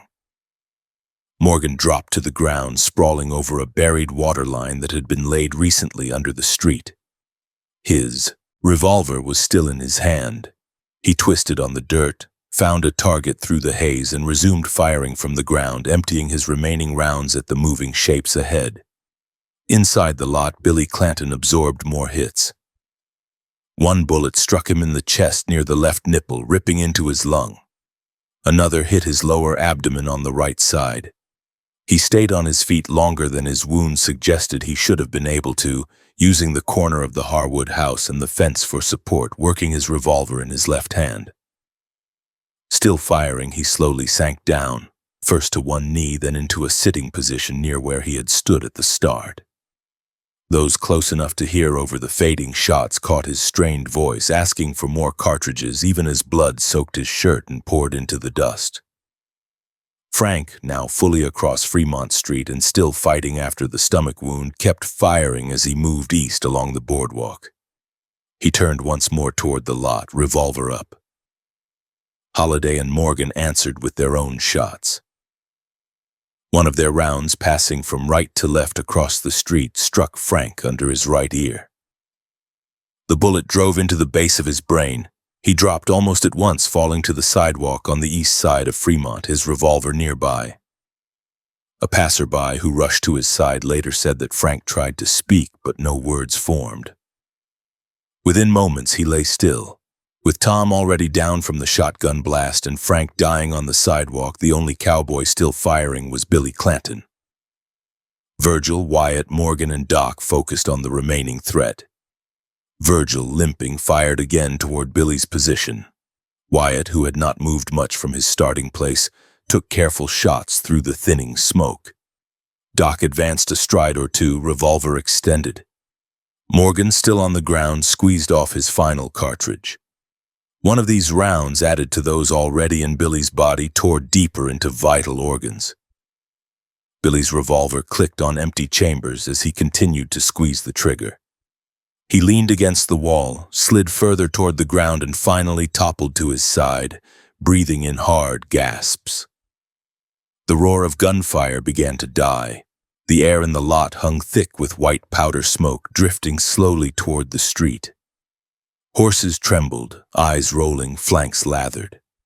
A dropped saddle blanket smoldered where a bullet had struck it.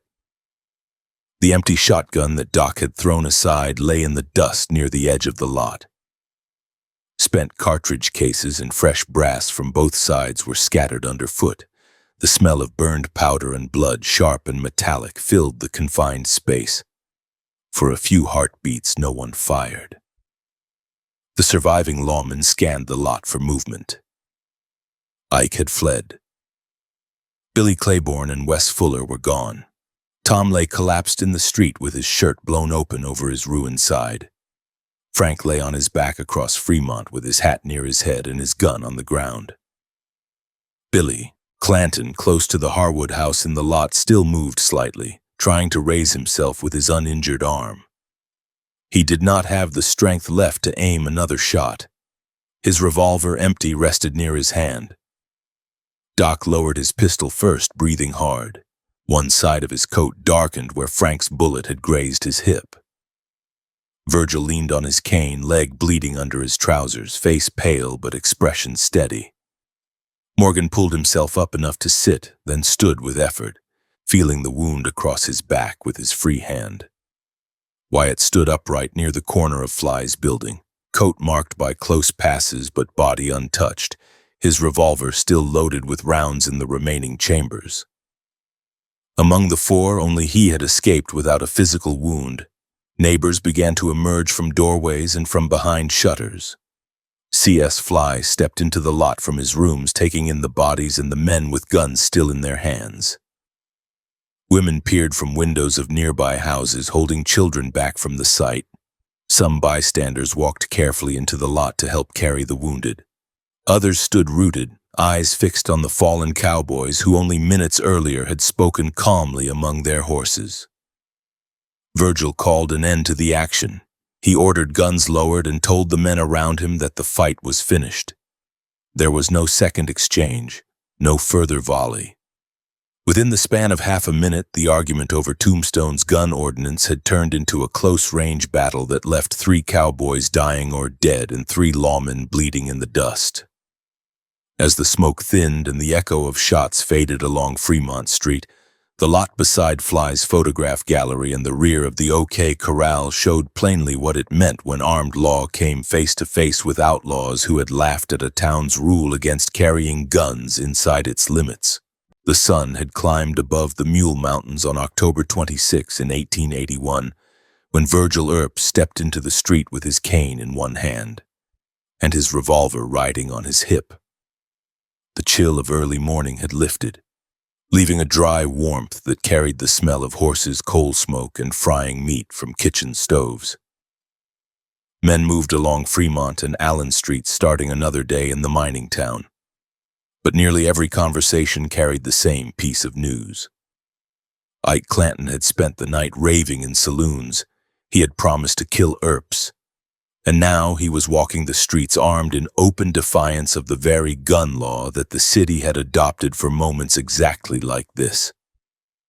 Virgil listened to a short, tight report from a citizen who had just watched Ike pass with a rifle and a pistol. There was no time for a formal gathering of officers. He called for his younger brother Morgan and for a deputy and moved toward Fremont Street, his injured leg forcing him to lean harder on the cane. The boardwalk under his boots vibrated slightly with the weight of traffic. As he stepped down into the street, he saw what the warning had described. Ike moved near the corner of 4th and Fremont, bareheaded, clothes rumpled, face pale under a layer of trail dust, a rifle carried carelessly and a revolver at his side. Anyone watching could see that the man who had shouted threats in the saloons hours earlier was now a walking challenge to Ordinance Number 9 and to the men sworn to enforce it. Virgil did not hesitate. He walked straight toward Ike with Morgan at his side. Ike saw them coming and shouted that he had been looking for them. His voice still carried the hoarseness of a night without proper sleep. He repeated the threats he had made in bar rooms, saying he meant to see this finished. Virgil raised his revolver, not to fire, but to underline his words. He told Ike he was under arrest for violating the town's gun ordinance and for carrying firearms on the street after spending the night calling for blood. There was no bargaining in his tone. The law said a man could not walk armed inside the city limits. Ike had chosen to do exactly that. For a moment, the scene balanced on a knife edge. Ike's hand twitched near his belt. Morgan's fingers tightened around his own revolver.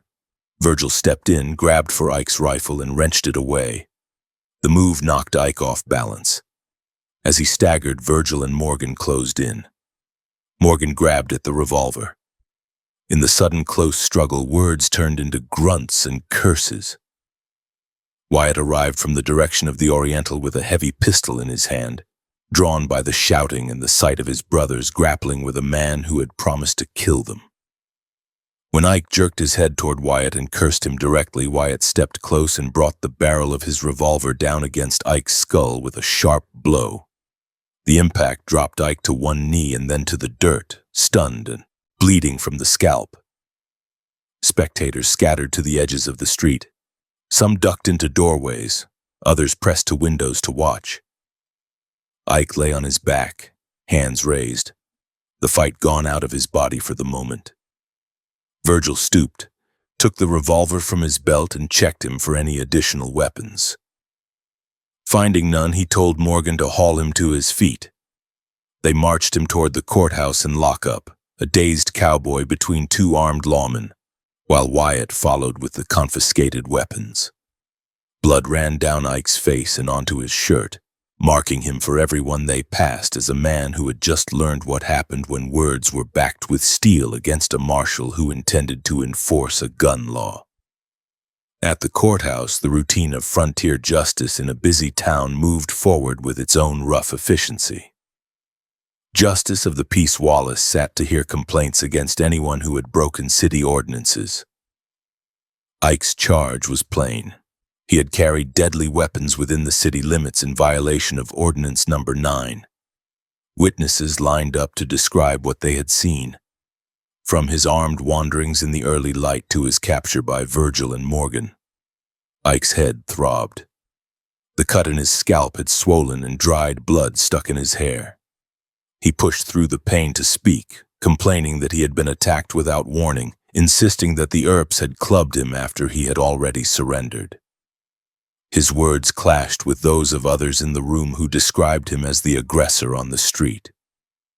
The justice listened, weighed the accounts against the ordinance, and imposed a fine. Ike was ordered to pay for the violation of the gun law, a clear acknowledgement from the bench that the city's rule applied even to a man from the cowboy circle who believed he could ignore it. There was no prison sentence. The punishment came as a drain on his pocket and a formal reprimand recorded in the court's docket. Ike scraped together the money, angry at every coin that left his hand. When he stepped back onto the street near midday, he carried no gun. The law had taken his weapons and his pride, at least for the moment. While Ike was inside the courthouse, the friction between Cowboys and Earps did not pause outside. Tom McClory had come into town that morning and had heard that Ike had been arrested and beaten. Tom walked the streets looking for an explanation and found Wyatt near the butcher shop next to the OK Corral entrance on Allen Street. The air carried the sharper smell of fresh meat mixed with the usual dust and horse sweat. Tom asked heated questions about what had been done to his friend. Wyatt answered bluntly that Ike had gone armed after spending the night making threats and that he had been disarmed and knocked down for it. The exchange turned harsh. Tom said he did not have a gun on him and that he would not be treated like an outlaw. Wyatt, suspicious of any Cowboy's claim to be unarmed, shoved him. When Tom kept arguing, Wyatt struck him hard in the chest with the barrel of his revolver, staggering him back toward a hitching rail and leaving bruises that later witnesses would mention in detail. Each of these confrontations piled another layer onto the structure of resentment that had been building all year. Cowboys who saw Tom holding his chest and breathing hard after the encounter carried the story straight to friends. They described an Earp standing in the street, pistol in hand, willing to club an unarmed rancher for talking back. At the same time, townspeople who watched Ike stumble from the courthouse with a bandaged head saw proof that the marshal would not let the gun ordinance slide just because a man belonged to a dangerous group. No one in Tombstone who paid attention could claim that the day had started peacefully. By midday, more Cowboys had entered Tombstone. Billy Clanton arrived to meet his older brother, Ike. Frank McClory rode in to join Tom. Others drifted through, including Billy Claiborne and men who moved on the edge of the Cowboy network. Their horses filled stalls around the OK Corral and adjacent stables. Saddles, rifles, and gear lay scattered on racks and hooks in those yards. When Ike emerged from the courthouse, stripped by law of weapons on his person but still burning inside, he found himself surrounded again by men who wore spurs, broad hats, and belt rigs that could be loaded at a moment's notice. He told them that he had been jumped, clubbed, and hauled to court, and that he had been fined while the Earps strutted around with badges and pistols. The group of Cowboys moved in loose fashion between Allen Street and Fremont Street, using the OK Corral as a convenient anchor point near the rear of Fly's lodgings and the photographic gallery that backed up to a narrow vacant lot on Fremont. They had come to town for errands and supplies as well as to back their friends. Their horses needed food and water. They needed meals and drink. At the same time, they were fully aware that their presence as a cluster of armed men in a town that had just dragged one of their own into court for carrying guns sent a strong signal. They gathered near the rear entrance to the corral and in the lot behind Fly's place, talking in low, tense voices, hands often resting on belt butts. Sheriff Johnny Bean appeared in this setting carrying his own sense of the town's precarious balance. He had heard early that Virgil had arrested Ike and had struck him. He had also heard that Tom had tangled with Wyatt and that tempers were flaring on both sides.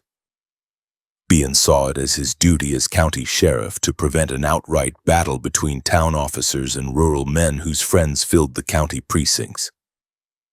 He walked into the corral and then toward the lot behind Fly's buildings, speaking with the Cowboys and asking them not to provoke further trouble. He saw that most of them were armed. He told them that the city ordinance required them to check their weapons. Some answered that they were preparing to leave town, that they had gathered their horses to ride out, and that they would not surrender their guns when they were only a short time away from the open range.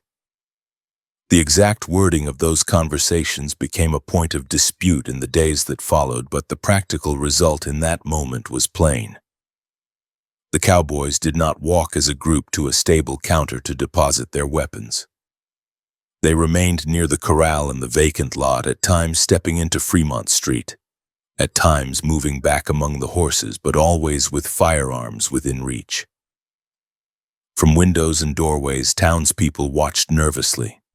They knew that a knot of armed cowboys still inside the city limits violated not only the text of Ordinance Number 9, but the very purpose for which it had been written. Meanwhile, Virgil, Wyatt, and Morgan gathered in the Oriental and nearby rooms to compare what each had seen and heard since dawn. Virgil knew Ike's threats had been specific. He knew that cowboys were now clustered in the rear lot with rifles and revolvers. Word came in from several citizens that the group behind the OK Corral had made statements along the lines that they would not be disarmed by any man in town. One witness told Virgil that he had heard the cowboys say they would stand off any officer who tried to take their guns. Another reported that they had cursed the Earps by name and had spoken openly of earlier blows taken that morning. Virgil measured these reports against his responsibilities. As City Marshal and Deputy United States Marshal, he carried the obligation to enforce the town's laws and to act against armed groups that threatened public order. If he did nothing while a half-dozen cowboys flaunted the ordinance, he would undercut every arrest he had made since June. On the other hand, walking into a lot full of men with pistols and rifles carried obvious risk. He faced a choice between backing down from his own law in the face of armed defiance or stepping into a situation where he and his brothers might be killed. He decided that the law had to stand. If it was to mean anything, he had to go to the cowboys and demand that they surrender their weapons or leave town at once. He prepared for that move with deliberate care. He appointed Wyatt a special policeman for the occasion, giving him explicit authority under the city marshal's badge. Morgan already served as a regular officer and needed no further formal step. To round out the group, Virgil looked to Doc Holliday, who had already been pulled into the feud by exchanges with Ike and by his close friendship with Wyatt. Holliday agreed to go. In his thin face and restless hands there was no sign of hesitation. He had argued with Ike, he had heard himself cursed in saloons, and he understood that a clash was coming regardless. The four men armed themselves in a way that showed they expected resistance. Virgil strapped on his revolver as usual and took up his cane again, knowing that his damaged leg limited his movement but refusing to let it keep him from the task. Wyatt slipped his revolver into an overcoat pocket where it would be near at hand without advertising itself. Morgan checked his own sidearm and carried extra cartridges in his pockets. Doc Holliday borrowed a short double-barreled shotgun from the Wells Fargo office or a nearby saloon, depending on which account was later believed, and concealed it under a long coat. He kept a revolver on his hip, ready to switch weapons once the first close-range work was done. Before they left the immediate vicinity of the Oriental, Sheriff Bean intercepted them. He had just come from speaking with the cowboys behind the OK Corral and in the lot. He told Virgil that he had already disarmed the men or that they intended to disarm and leave, again depending on later recollection. Virgil listened but did not accept that the matter was settled. He had learned how fast men could speak polite words to a sheriff and then return to their previous posture once he walked away. Reports from other residents still said that the cowboys remained armed. He told Bean that he intended to go see for himself. Bean protested that his own authority as county sheriff should be respected. Virgil answered that as city marshal he had the responsibility for enforcing the town's ordinance and that he would go on. With that resolved, the four men stepped from the boardwalk into Fremont Street. The walk that followed would later be examined in court testimony step by step. They moved west along Fremont, away from the heart of the business district and toward the block where the OK Corral opened onto the street between 4th and 3rd. Virgil walked on one side of the group, cane in hand, revolver heavy at his waist. Wyatt moved near him, coat open slightly so that his hand could slide into the pocket where his pistol rested. Morgan kept pace, alert to any motion in windows or alleys. Doc Holliday walked a little to one side, the concealed shotgun barrel pointing down inside his coat, his gait steady despite the weight. The street under their boots showed the marks of the town's constant movement. Wagon tracks grooved the surface.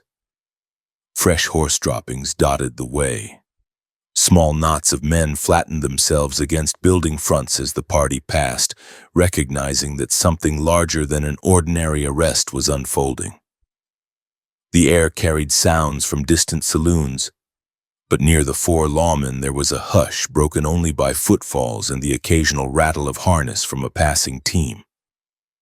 As they approached the intersection of Fremont and 4th, they could see the edge of the narrow vacant lot that sat between the rear of Fly's photo gallery and a rooming house, and the side of a small house, and the Harwood butcher shop.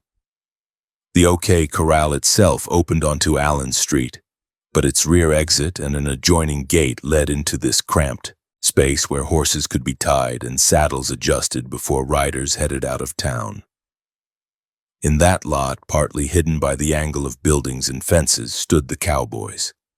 The lawmen could make out hat brims, coats, and the outlines of men near a line of horses.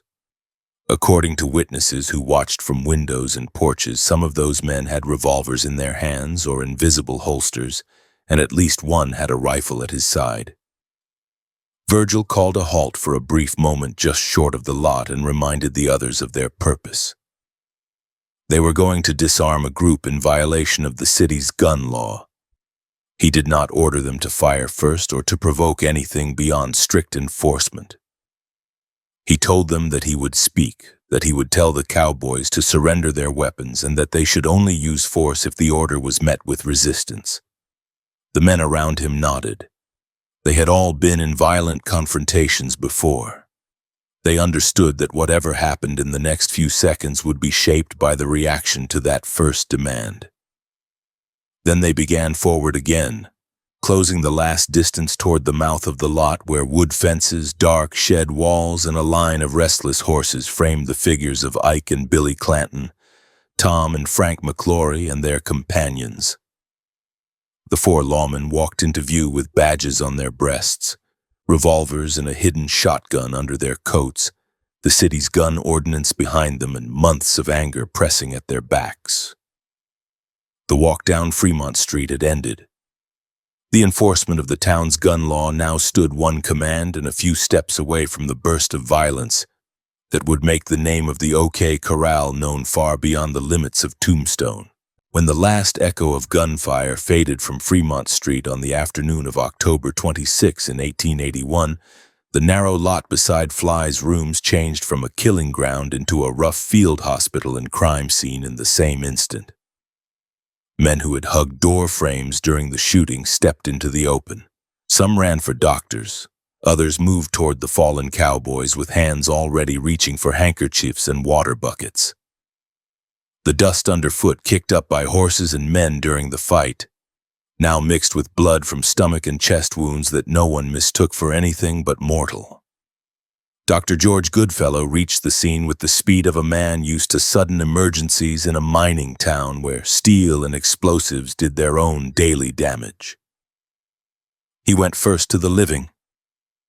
Billy Clanton lay near the south wall of the Harwood house, propped partly against it, revolver close to his hand. His right wrist and forearm were shattered, his chest opened by a slug through the lung, his abdomen torn by another bullet. He said he had been murdered and asked for more cartridges, still trying to fight with his left hand even while blood soaked his shirt. Tom McClory lay farther west on Fremont Street with his side blown apart by buckshot. Frank McClory lay near the north sidewalk with a bullet wound through his head. For Tom and Frank, there was nothing left for a doctor to do but confirm that breathing and pulse had gone. For Billy, Goodfellow did what he could, dressing wounds and trying to ease his pain while everyone present saw that his life was running into the dirt with each breath. Virgil, Morgan, and Doc were carried away quickly, leaving Wyatt standing in the lot with his pistol still heavy in his hand and his coat marked by close shots rather than blood. Virgil's calf had been drilled through. Morgan's back carried a furrow where a bullet had crossed between his shoulders. Holliday's hips stung and burned where a shot had plowed through leather and skin. They were taken to nearby rooms and houses, boots scraping on stairs, shoulders supported by friends and deputies. Goodfellow followed as soon as he could leave Billy's side, cutting away fabric with practiced fingers and probing wounds under lamplight in rooms that still shook with the noise of distant voices. Billy Clanton lasted only a short time after Goodfellow reached him. Witnesses later stated that his strength failed within minutes, that he slid lower against the wall while still asking to be raised so he could keep shooting, and that his voice weakened to a faint whisper before it stopped entirely. Men lifted his body gently, laid it beside those of Tom and Frank, and covered the three cowboys with cloth for transport to Ritter and Reams, the undertakers whose workroom and display window stood only a short distance away. The dust along Fremont Street, trampled by boots as the bodies went past, carried stains that no broom could erase completely. The legal machinery of Cochise County moved into place almost as fast as the doctors. Coroner Henry Matthews convened an inquest over the three dead men before the sun had fully set on the day of the fight. Jurors drawn from the town's business community viewed the bodies, noted bullet entries, and took down testimony from people who had watched the exchange from windows and doorways. Over the next several days, Matthews and the coroner's jury listened to witnesses who described the approach of the Earps and Holliday along Fremont Street, the order to raise hands, the first motions toward holsters, and the compressed storm of fire that followed. When the jury finally drafted its formal verdict, it recorded that William Clanton, Frank McClory, and Thomas McClory had died in Tombstone on October 26 from gunshot wounds inflicted by Virgil Morgan and Wyatt Earp, and by John Doc Holliday. The wording named the shooters plainly, but stopped short of labeling the killings as either murder or justifiable homicide, leaving that judgment for another forum. Before the funeral, the bodies of the three cowboys were placed on display in the undertaker's front window. Each lay in an individual coffin, clothing straightened, faces cleaned, hair combed, arms arranged across the chest. A sign in the glass called them victims who had been murdered in the streets of Tombstone. Residents who filed past during those hours saw more than lifeless faces. They saw the bullet damage on jackets and shirts, the pale skin around wounds, and the stillness of men who, only that morning, had walked Allen Street alive. Friends and family, including Ike and other Clanton relatives, stood close enough to touch the glass. The message of the display was clear to anyone who read the sign or watched the crowd. One side of the town wanted the public to see the dead cowboys as men cut down unlawfully by overreaching law officers. On October 28, the town turned out for the burial. Undertakers' wagons carried the caskets from the mortuary, preceded by the Tombstone brass band playing slow-marching music. The procession moved along packed streets toward Boot Hill, the graveyard on the town's edge that already held victims of mining accidents, shootings, and disease. Contemporary reports counted roughly 300 mourners in the line behind the wagons, with many more lining the sidewalks, some estimates reaching into the low thousands. Both McClory brothers went into a single grave. Billy Clanton was laid just beside them. Fresh boards and headpieces marked the spot. The age and birthplace of each man had been engraved on plates fixed to the caskets, reinforcing the point that young lives from distant states had ended in the thin soil above Tombstone's hard ground. Newspapers rushed their own verdicts into print while the graves were still new. The Tombstone Nugget, which had often treated cowboys more favorably and regarded the Earps with suspicion, ran long descriptions of the dead men's funeral and printed witness statements that emphasized claims that hands had been raised and coats opened when the lawmen fired. The Tombstone epitaph, which leaned toward the Earps and the town's business faction, stressed previous threats from the cowboy crowd and described the fight as the unavoidable end to a season of defiance against the gun ordinance. Papers beyond Arizona territory reprinted versions based on telegraph dispatches. One San Francisco sheet greeted news of 3 dead rustlers with a blunt headline that treated the killings as a benefit rather than a tragedy. Readers far away saw the gunfight reduced to a few sharp lines. In Tombstone itself, every printed paragraph poured fuel onto arguments already raging in saloons and homes. Ike Clanton had escaped the shooting without a scratch, but he refused to accept the role of a man who had run while his brother died. Territorial law allowed anyone who claimed that a felony had been committed to swear out a complaint. On October 30, Ike did exactly that. He went before Justice of the Peace Wells Spicer and charged the surviving lawmen with murder. The complaint named Virgil Wyatt and Morgan Earp and Doc Holliday as men who had unlawfully killed Billy Clanton and the McClorys. Spicer issued warrants. By then, Virgil and Morgan were still recovering from their injuries and could not be taken into custody in the ordinary sense, but Wyatt and Holliday surrendered themselves rather than wait to be seized on the street. Bonds were set so they could remain at liberty pending a fuller hearing. City government responded in its own way. The council suspended Virgil from his post as town marshal while the legal questions hung over him, replacing him temporarily with James Flynn. Virgil kept his federal commission as a deputy United States Marshal. But the badge that gave him authority on Tombstone streets now sat under a cloud. Supporters of the Earps seethed, arguing that the council had caved to pressure from Cowboys and their allies. Men who favored Sheriff Bean and the ranching interests insisted that the move showed welcome restraint, proof that even a respected lawman could not kill citizens without answering for it. On October 31, the preliminary hearing opened in a room of the mining exchange building in the Gerd block. Justice Spicer presided behind a simple desk stacked with papers. Ben Goodrich and other attorneys appeared for the prosecution. Thomas Fitch, a seasoned criminal defense lawyer with a long record in Western courts, took charge of the defense. The room filled beyond capacity with townspeople, reporters, and visiting ranchers who pressed themselves into corners or stood along walls to hear every word. The Earps and Holliday sat close to Fitch. Virgil kept his injured leg stretched out as far as space allowed. Morgan shifted stiffly in his chair, trying not to pull at the wound across his back. Wyatt and Holliday, uninjured in body, faced the possibility of being sent to prison or hanged if the hearing went against them, and a later jury accepted Ike's version of events.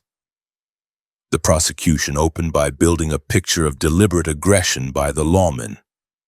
Ike Clanton took the stand early. He described the fight as an unprovoked attack. In his telling, the Cowboys had been preparing to leave town, had no wish for trouble, and had either opened their coats or lifted their hands when the Earps and Holliday advanced. He insisted that no one in his group fired before the officers did. Billy Claiborne and Wes Fuller followed, stating under oath that they had seen hands in the air and heard cries that the Cowboys did not want to fight. Sheriff Johnny Bean's testimony added official weight to the same theme.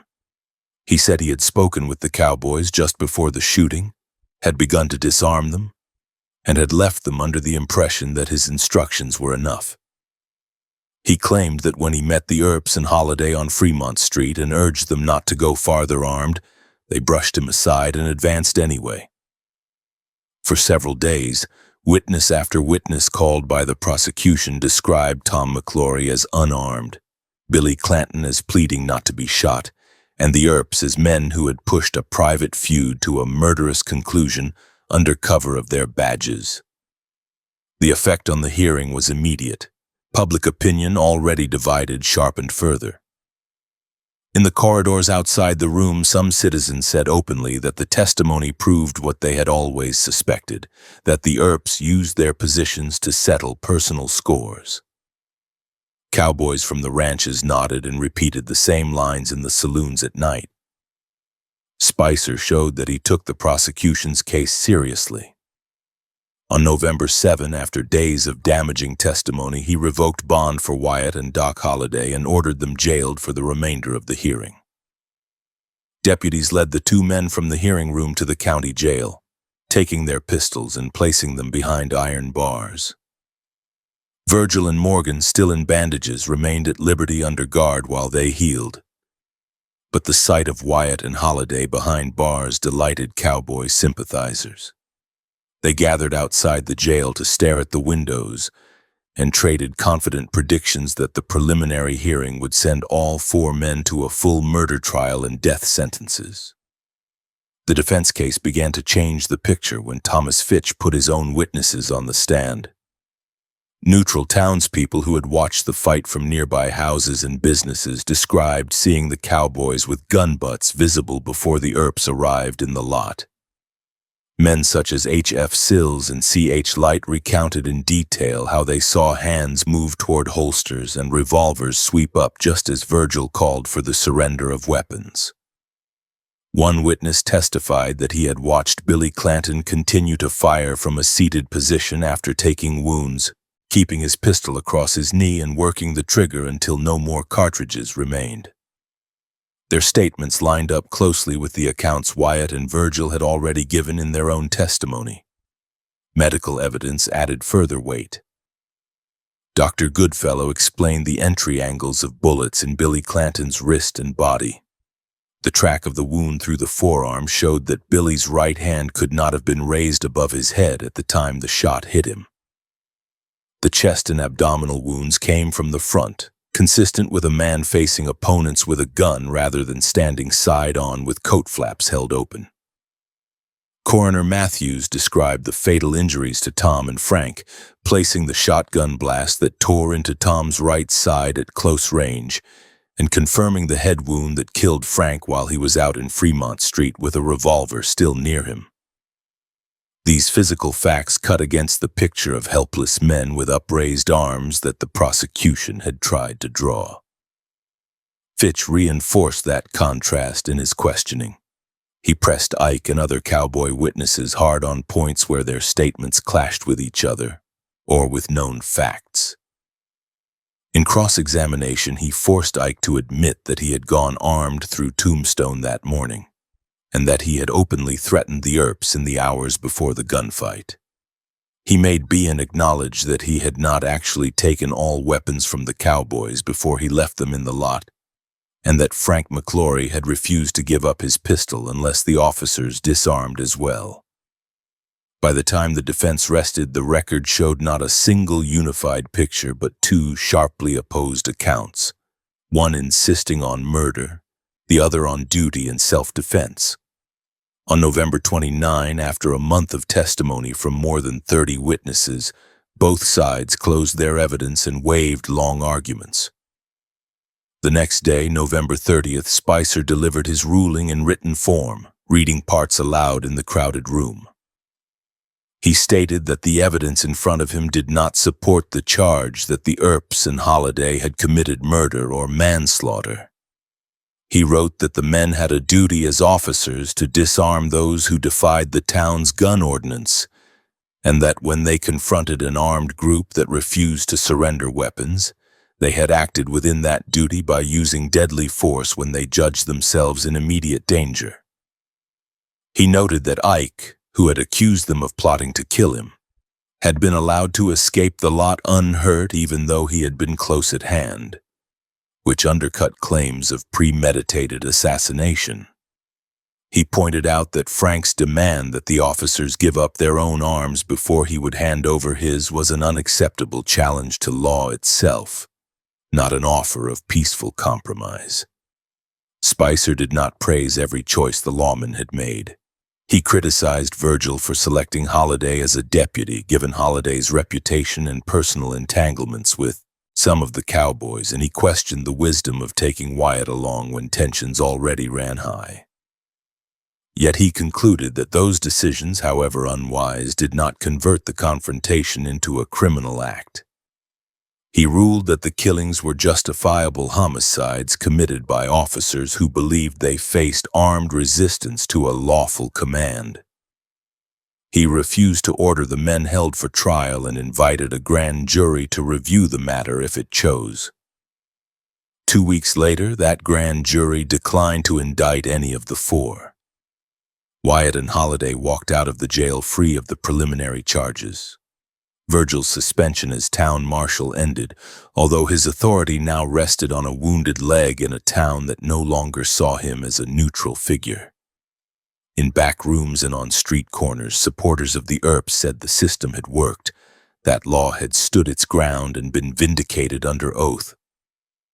Cowboys and their friends said the decision proved that courts would never punish men who killed rustlers and ranch hands, so long as they wore badges and had business leaders behind them. Tombstone entered December with fresh graves on Boot Hill, a detailed hearing record in Spicer's files, and 2 hardened camps that no longer spoke of compromise. No legal ruling, however long, had erased the memory of gunfire in the narrow lot beside the OK Corral. It had only shifted the conflict from open day into the shadows where revenge would wait for its own time. On the night of December 28th in 1881, Tombstone's streets lay under a cold sky and a thin wind that carried grit along the boardwalks. Chieflin Hall's lamps had gone dark after an evening of music and meetings. The rebuilt business blocks along Allen Street showed new lumber and fresh paint. Inside the Cosmopolitan Hotel, members of the Earp family settled in for the night under guard, using the tall frame building as a fortress after the long hearing that had cleared the lawmen of murder charges. Virgil Earps stepped out from the Oriental Saloon near midnight with a cigar in his hand, and his bad leg swinging slightly as he crossed 5th Street toward the hotel where his wife waited. He walked under sparse lamplight, past shadowed building fronts and narrow alleys. The town ordinance that had driven the confrontation in October still hung on the books. In theory, it gave him the authority to keep pistols and rifles off the main streets. In practice, it did not stop men from watching him from the dark. As he reached the middle of 5th Street, figures concealed in an alley or vacant lot raised shotguns and fired into his back and left side at close range. The blast turned quiet air into a roar and drove a load of buckshot through his overcoat, shirt, and flesh. Pellets shattered his upper left arm and tore into his back and shoulder. The impact spun him and threw him hard into the street. Men ran from nearby saloons and hotel doors. They found Virgil face down on the cold ground, his cane fallen away, his left arm hanging useless and broken. Blood soaked his coat. Somewhere near the shooting point, a hat lay in the dirt, later identified as one that Ike Clanton had been seen wearing. No one caught the men who had worked the shotguns. Their footsteps had already faded into the maze of alleys and backlots by the time the first helpers reached the wounded marshal. Citizens carried Virgil into the Cosmopolitan, up the stairs, and onto a bed where his wife Allie watched doctors cut through cloth to reach shredded bone and muscle. Dr. George Goodfellow examined the damage under lamplight. The arm bone above the elbow had been destroyed over several inches. Shot clustered in a pattern that showed a close-range firing from behind and slightly above. There was no way to save full use of the limb. Goodfellow removed several inches of shattered humerus, piecing together what structure he could. Virgil lived, but the arm that had held a revolver and shotgun in countless confrontations now hung permanently crippled. The man who had carried Tombstone's badge through the worst months of the town's growth would never again lift a gun with his left hand. Word of the ambush ran along Allen and Fremont Streets faster than any telegraph. People named suspects immediately. Ike Clanton's name led every list. Cowboys who had cursed Virgil and sworn revenge after the Fremont Street gunfight figured in every whispered account of who had waited in the dark. Formal investigation produced little that a court could use. A hat linked to Ike lay at the scene, and witnesses reported seeing known cowboys nearby that day. But no one produced a direct identification of a man at the moment of firing. The suspects presented alibis supported by other members of the cowboy circle. No jury ever sat in judgment on the ambushers. The attempt to kill the marshal stood in the record as an unsolved attack, even though everyone in Tombstone believed it came from the same group that had lost men at the OK Corral. For the Earps, the ambush stripped away any remaining sense that formal hearings could protect them. Virgil's suspension as town marshal during the earlier investigation had already showed how fragile official backing could be. Now he lay in bed with his arm ruined, despite being cleared of murder charges only weeks earlier. Guards posted in the hall and at street level kept watch through the night. The Cosmopolitan became a temporary headquarters where the family slept within call of one another. The building's tall front, deep veranda, and vantage over the main street gave some comfort, but every creak of the floor and every step outside reminded them that men with shotguns had already struck from cover once, and could do so again. Town government responded in a way that satisfied almost no one. City officials condemned the attack but produced no hardened plan for hunting the shooters beyond routine patrols. Sheriff Johnny Bean gathered a posse long enough to ride a few trails and question suspects, then faded back into his usual pattern of easy contact with the Cowboys. Businessmen loyal to the Earps complained that the sheriff would not risk a real break with the ranch interests. Cowboys said the shooting proved that frontier law cut both ways, that officers who killed countrymen could not expect to walk freely forever. The gun ordinance remained on the books, but the man who had enforced it hardest now walked with his arm in a sling and a permanent wound under the bandages. By February of 1882, the strain on the Earp family deepened. Morgan Earp knew that the ambush on Virgil had not exhausted cowboy anger. He sent his wife Louisa to his parents in Colton, California, to keep her far from Cochise County while threats continued. Morgan stayed in Tombstone, still under oath as an officer and bound by duty and pride to stand beside Virgil and Wyatt. Friends urged caution. They pointed out that whoever had attacked Virgil had fired from concealment rather than risk a stand-up fight. That method meant that a man could be killed in his shirt sleeves in a saloon just as easily as on Fremont Street. On the night of March 18th in 1882, Schieffelin Hall hosted a traveling company performing a romantic comedy called Stolen Kisses. The Earps and their circle attended in spite of fresh threats. Wyatt, Morgan, Doc Holliday, and associate Dan Tipton sat in the audience while actors played under gaslights. After the performance, the men walked the short distance under the cool night air to Campbell and Hatch's billiard parlor and saloon on Allen Street. The hall inside held billiard tables, chairs, and a bar, lit by hanging lamps. Morgan took up a cue for a late game with Bob Hatch, while Wyatt, Tipton, and Sherman McMaster watched from near a stove and door. Near 10:50 that night, Morgan leaned over the table to line up a shot with his back turned toward a glass-paneled rear door that opened to a narrow alley. Two of the lower panes in the door had been painted over, leaving the upper glass clear.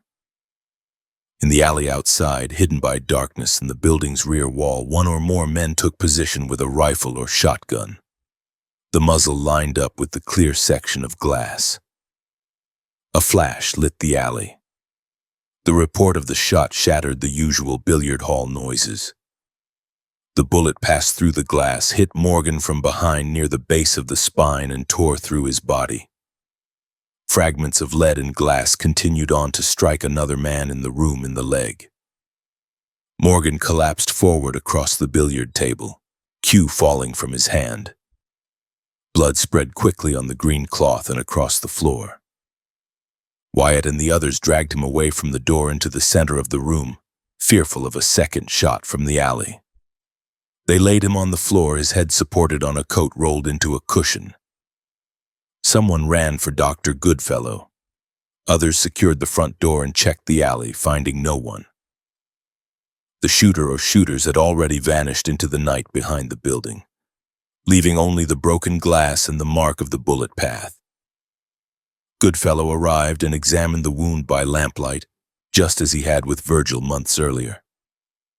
The shot had entered Morgan's back at a slight angle, passed through his kidneys and other vital organs and lodged near the front of his body or exited in fragments.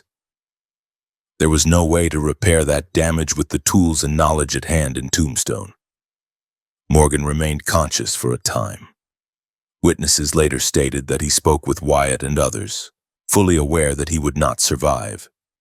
Within a short span, he stopped breathing. His body was taken from the billiard hall to the undertaker. Another Earp brother had been struck down without a chance to fire back. The coroner's inquest on Morgan's death began immediately. Testimony described the shot from the alley, the broken glass, and the position of men inside the billiard hall. Witnesses named suspected cowboys based on earlier threats and on overheard talk. Among the men listed as possible participants or planners were Frank Stillwell, Pete Spence, Florentino Cruz, and Frederick Bode. Marietta Duarte, who had married Pete Spence after earlier living with him as Marietta Spence, told authorities that she had heard her husband and others speak in a way that tied them to the attack. When prosecutors tried to use her account in court, defense lawyers objected. Territorial law barred most testimony by a wife against her husband. The court ruled that her statements could not be admitted. Without her evidence, the case against Spence collapsed. Proceedings against him and Bode were dismissed. Other suspects avoided indictment altogether. For the Earps, Morgan's murder, coming on top of Virgil's maiming and the earlier ambushes and threats, marked a final point.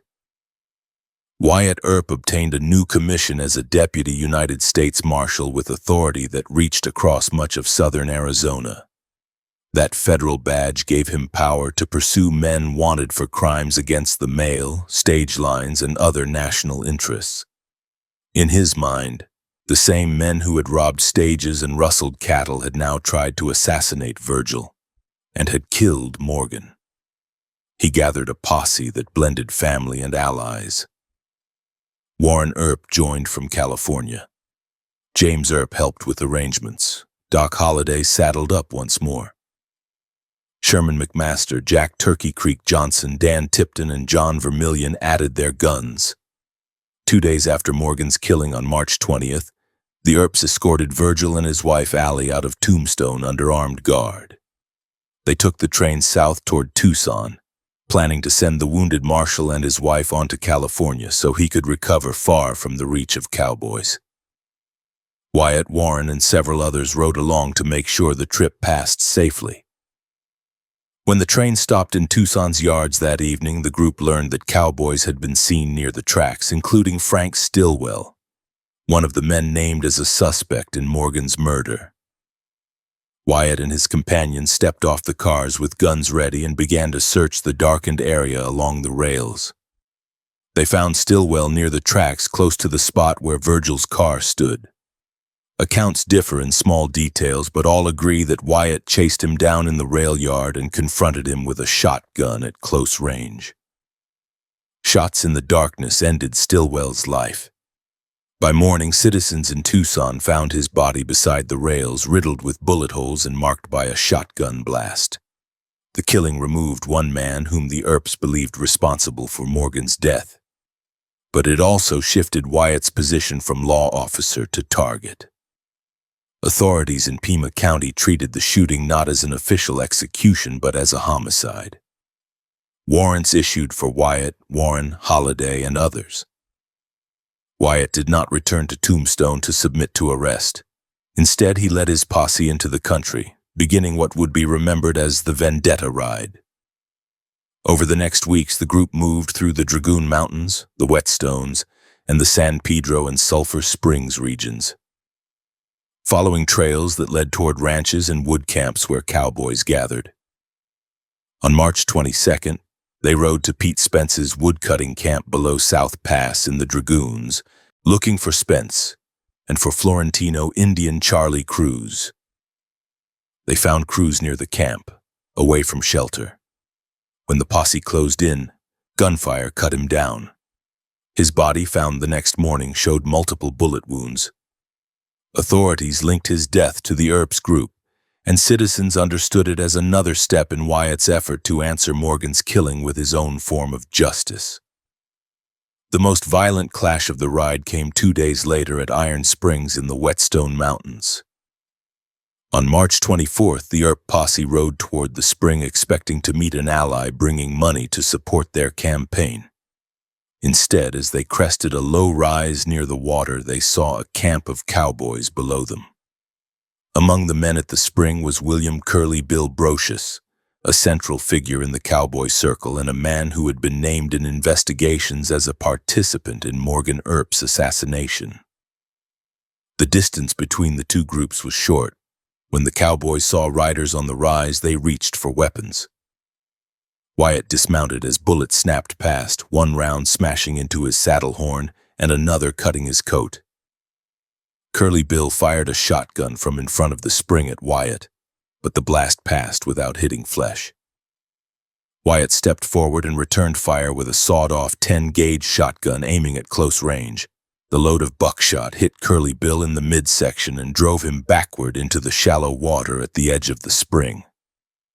Other members of the posse and the cowboy group opened with pistols and rifles.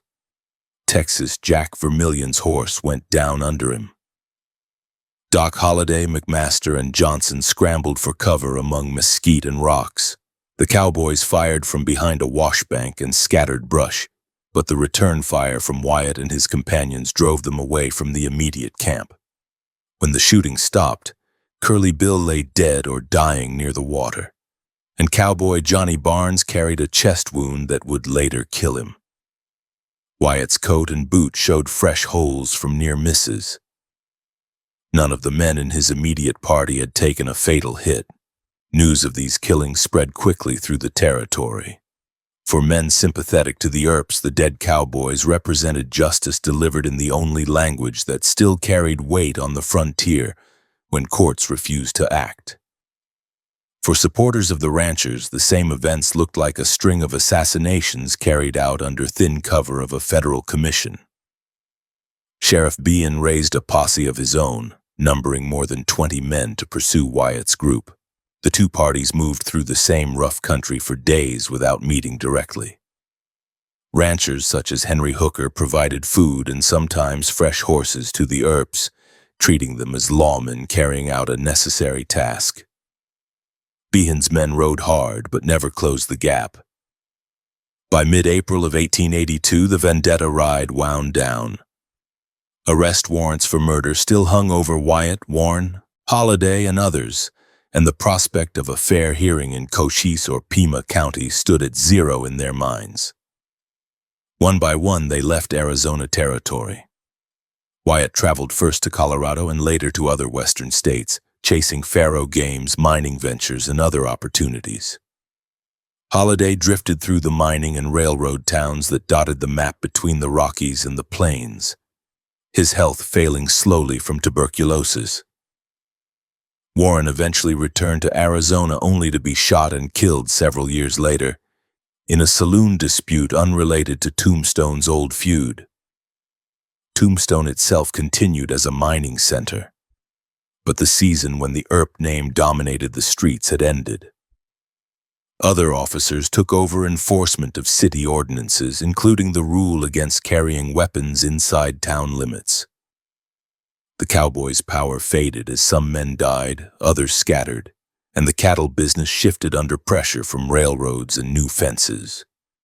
Buildings that had soaked up the echoes of gunfire on Fremont Street and along 5th and Allen held fresh businesses and new faces.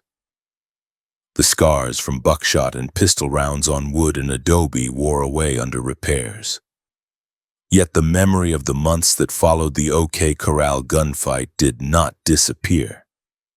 Citizens remembered a town where law and outlaw bands had confronted one another with repeating pistols, shotguns, and Winchester rifles at distances measured in strides. They remembered a marshal shot almost to pieces on his way across a familiar intersection, a younger brother killed while leaning over a billiard table, and a federal posse that rode out to settle accounts on dusty springs and wood camps when courtrooms failed to do it.